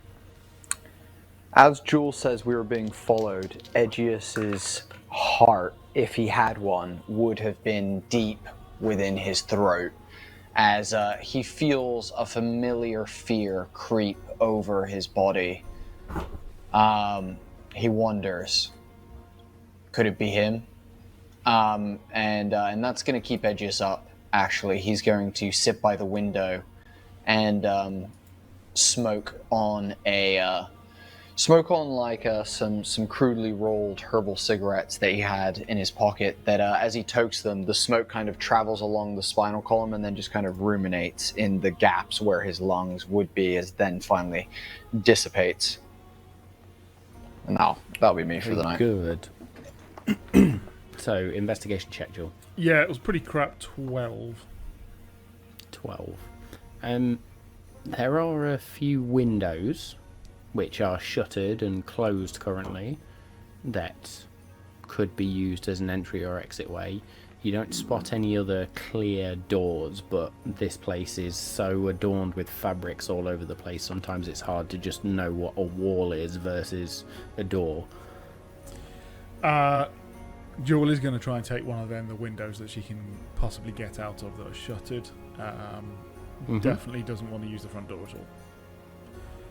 Hood is up, for sure. And we'll try and get out.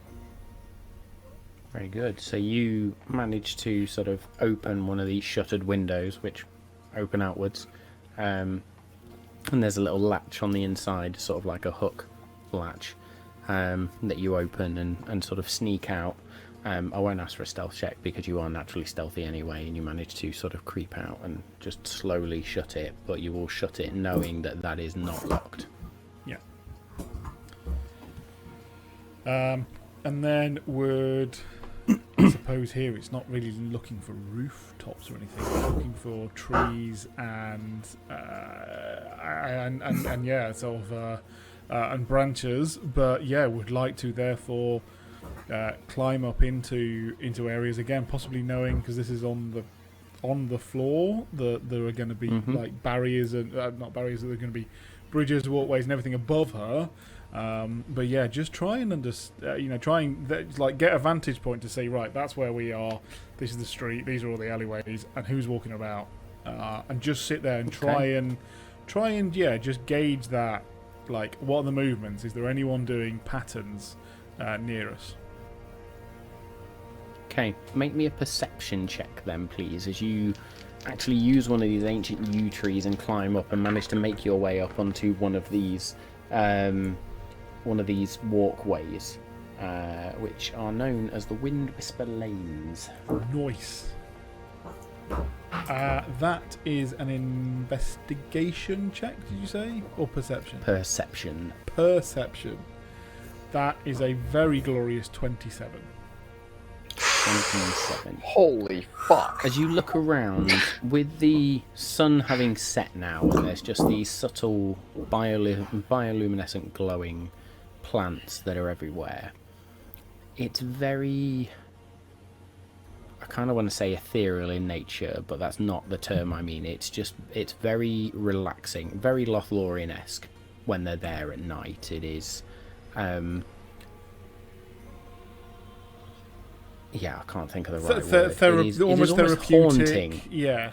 Well, therapeutic, but it's that haunting as you can hear the elf song that is throughout this forest.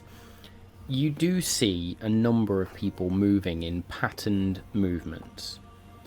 And what you notice is that these seem to be those guard-type individuals that clearly have shifts and patrol routes that they walk along. There are some along the walkways that you're on now. There are some that are down on the street level, if you like. And as you look around, it's okay to get an understanding of where Gibbon's is and some of the the pathways that curve away from that. But very quickly, with all the trees that are around here, trying to get a full layout is going to be much more difficult. But you begin to get a lay of the land. You can see these individuals, but yet again, with that perception of 27, you get the feeling that there are eyes on you. Can't see anything, but just that feeling that you're being watched.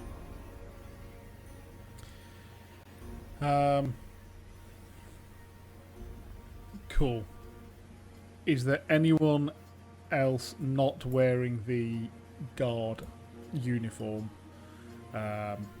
standing out in any of those patterns?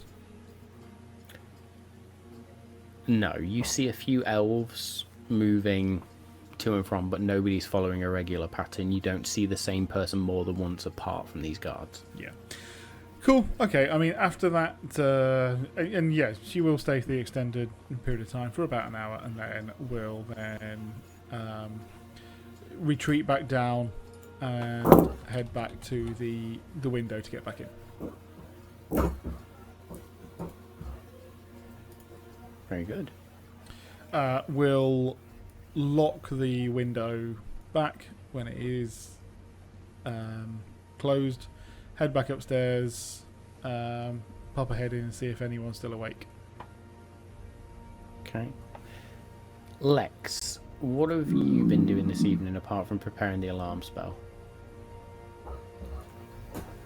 Other than that, so I've not really got anything that I need to do or want to do, to be honest. I would just be making small talk. I've got no plans. I usually do a meditation in the morning, so I don't need to prep that. I'll just be thinking what I'm going to do at this religious establishment tomorrow. You spend some time thinking about that while Jewel is gone, then you and Callum and sort of make small talk with Edgius off to the side. Edgius is a bit aloof right now. You and Callum then naturally just fall asleep. Jewel, as you return, you see that Lex and Callum are gone. They're out. Edgius is sat just staring at this small window, which is now open, and there is some light coming through, even though when you look out of it, you can still just see the canopy and maybe a couple of stars through the canopy. You know there is moonlight somewhere, but you can't really see where the moon is. Edgius, you are on edge by your own admission, without that play on words. Is there anything else you would have been doing while the other two then fell to sleep and you are almost in your own thoughts? I'm imagining, you know, that scene in The Fellowship as Gandalf is sat after Bilbo leaves, and he's sat in the Hobbit house, the smoke kind of billowing, and he's going over the words that were on the ring, and he's like contemplating all this stuff, and it's a very similar kind of vibe, smoke kind of billowing up, and, you know, like Edgius in his mind is thinking about a couple of different things. He's thinking about the fact that there's a chance that he might be following him, and that he thought he'd lost him a few months back, kind of just as he'd met Cavan. He thought he'd given him a slip for good, but he's worried.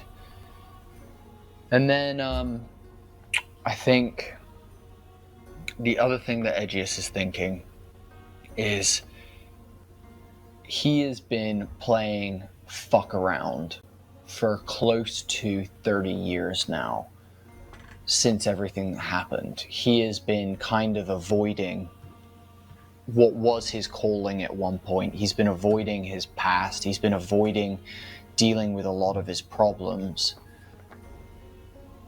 And he sat just thinking to himself, it's kind of time to nut up or shut up. You know, it's time to, you know, get real, because with these guys and the stuff that they're in with, it's a little bit deeper than he kind of thought, and it's a little bit more I don't know, a little bit more scary, a little bit more, daunting, and is going to require more of him than just this anti-establishment fuck around that has been the character that he's played for the last 30 years. And so he's just trying to center himself, re-find a version of himself that existed at one point.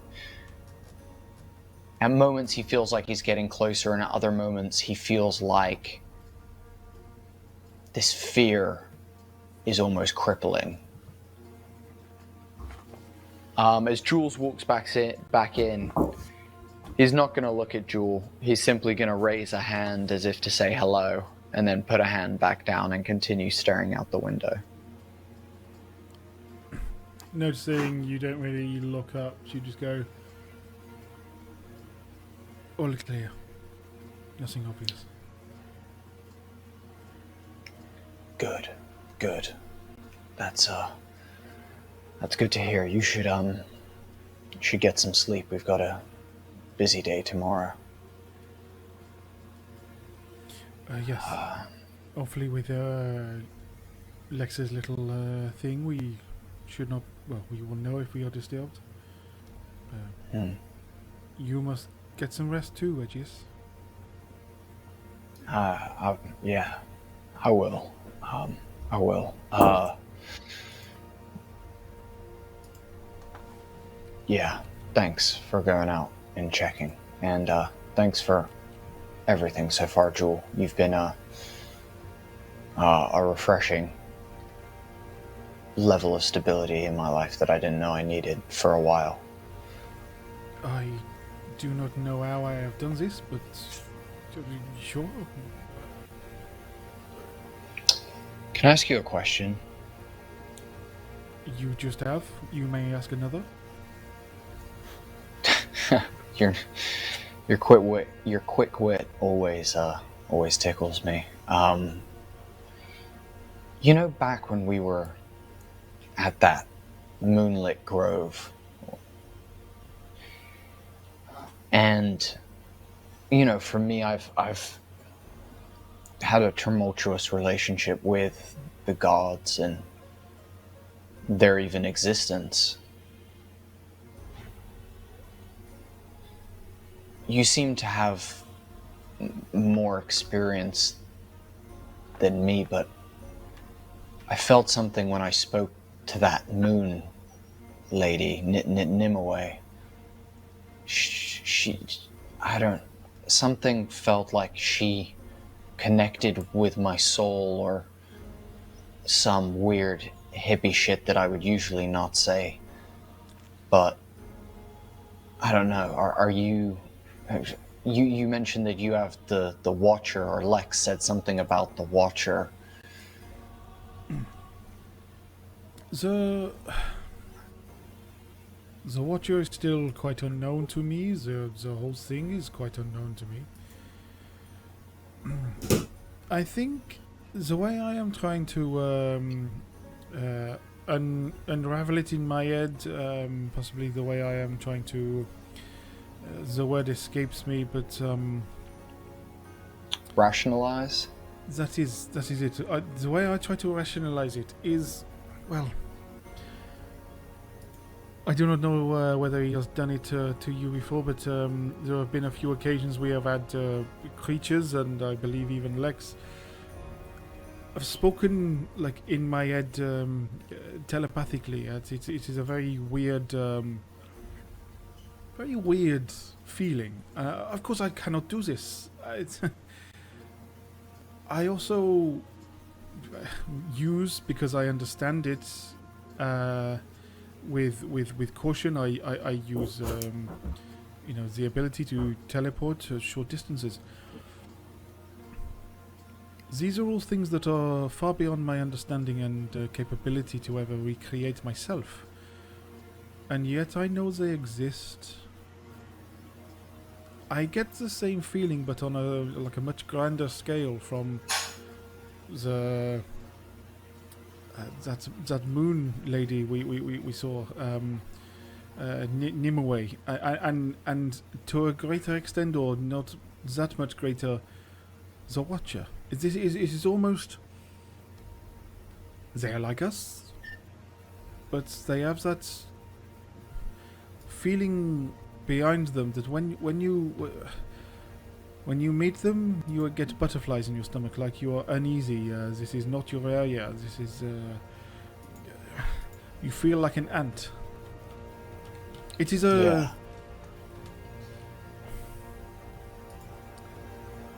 I am a little. I do find it a little uneasy, but also in awe in the same experience. Again, similar to sometimes when I use just simple magic items, I am very mistrustful of magical items as much as I have them on my person right now. Does not mean that I am particularly happy about it. It is what I have to do. And it is similar with the Watcher, similar with others. Don't necessarily say I trust them all, or any of them. But I am simply aware of the fact that they are there, and yes, they give me an uneasy feeling. So, I don't know. To answer your question, I am not experienced in any of it. That is how they make me feel. Uneasy, and yet I am in awe. I think that is the best way that I can describe it. One last thing. I don't want to keep you up too late. So, based on all of that, would you call yourself a believer? I mean, I know that they exist, the gods. Maybe that makes me a believer because, as far as I have seen visions. Maybe it is hallucinations. Maybe they are tricks. So perhaps, depending on the way in which you want to believe it, then I am either a believer or a knower. It does not mean that I have faith in them. Those are very different things. You can know that the gods are there, and you can have faith in them. I simply am aware that they are there. Similarly to the fact that the elders in Morstacy are stuck-up pricks who are older and wiser than we are. That means nothing to me. They were incredibly unhelpful and were trying to protect themselves. In that way, I can understand why they were trying to protect themselves. It does not make me like them any better. And it does not believe that I have faith in the fact that they will save us from everything that we are needing. Because I believe that is bollocks. Similarly to the fact that we met a incredibly powerful mage who sent us on our way. I believe he is a tremendous person, a wonderful acolyte of the arcane ability, and, well, quite frankly, I have more faith in you, Aegeus, than I do him, because I know you more. Faith and belief, knowledge, truth, I believe they exist. I do not have faith in them. You know, I'd never quite thought of it in that way of being a believer, but not having faith before, and maybe that's a category that I fit into now. Do you Anyway. believe they exist? It's hard to refute what I saw.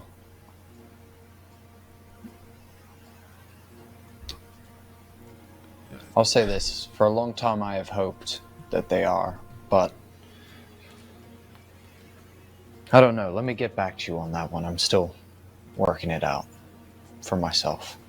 I am too, Aegeus. The fact that I still do not quite understand if I am just... Perhaps I have been knocked on the head too many times and I am getting hallucinations of this greater being, or whether... You have been knocked in the head a lot. Again, too many.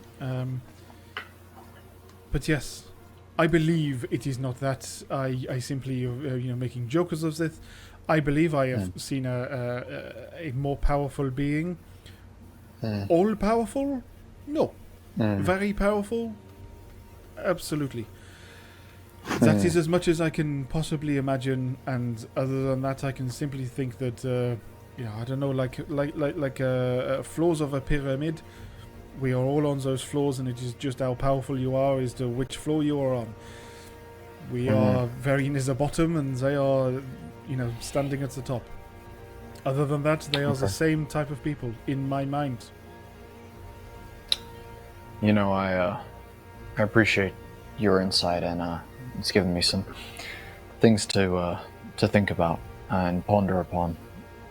Thanks, Jules, for that conversation. I needed it. I am always willing to talk. Always willing to talk about it. Edges will stop the cigarette, close the moon window, the round window, and will go make way to a corner and begin and slowly disassembling himself until placing his skull on top. Again, though, tonight he will also, this evening, grip the seeds again in his hand as he falls into slumber. And I think the last thought he'll have is Nimue, I believe. And that will be his last thought as he goes to bed that night after his conversation with Jewel. Very good. Jewel, then, once Edgius goes to sleep. Are you going to sleep as well? I will go to sleep, believing that the alarm spell is as good as a watch as any of us can do, bearing in mind that we're just going to be looking at 4 walls, but would very much make a cushionable little but full-sized cat bed for her, and she would very much just curl up in a ball. Or Nice. in that sort of circle that they all do. Very good.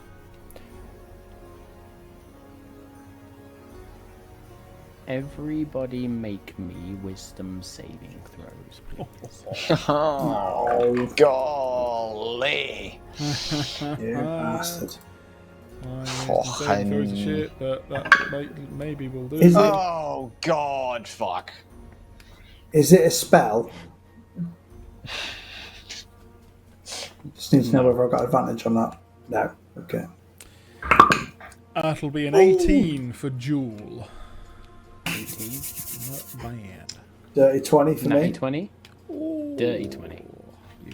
And I Let's got roll for Callum as well. a very similar number to Jewel, except take away 10, so I got 8. So an 8. Very similar, but completely different. Wisdom saving. Very similar, but if you do a lot of math, then... So, Callum, Jewel, and Lex, you have a restful evening Right. to a point. Edgius, you fall asleep with those words just sort of reverberating around your brain. Nimue, I believe. Your dreams are racked with visions and flashes.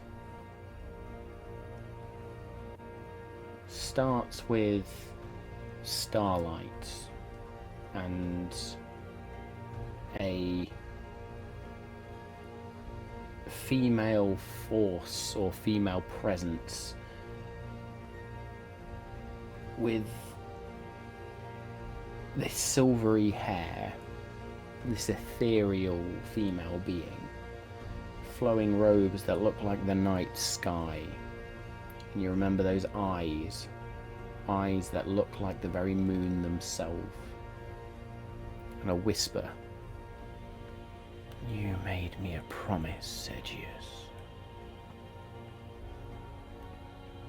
Your visions very quickly shift from stars the night sky to cold, ice,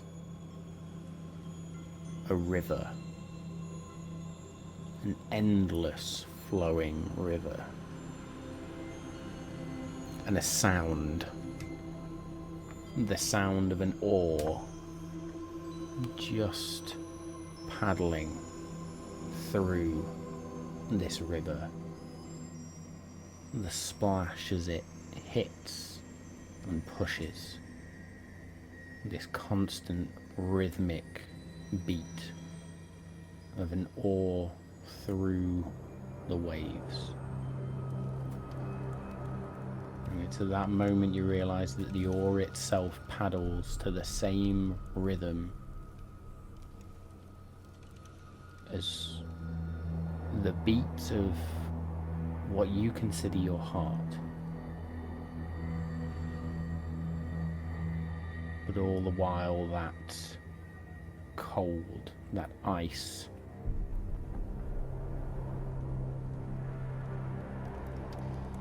and the last thing you see is just this skeletal head flashes across your vision.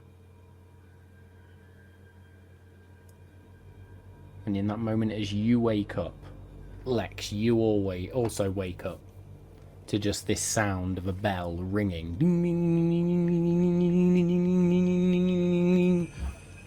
And you sit bolt upright. You look around this small room, knowing that your alarm spell has been triggered. And then out of the shadows, this figure just... and you hear this rattling breath.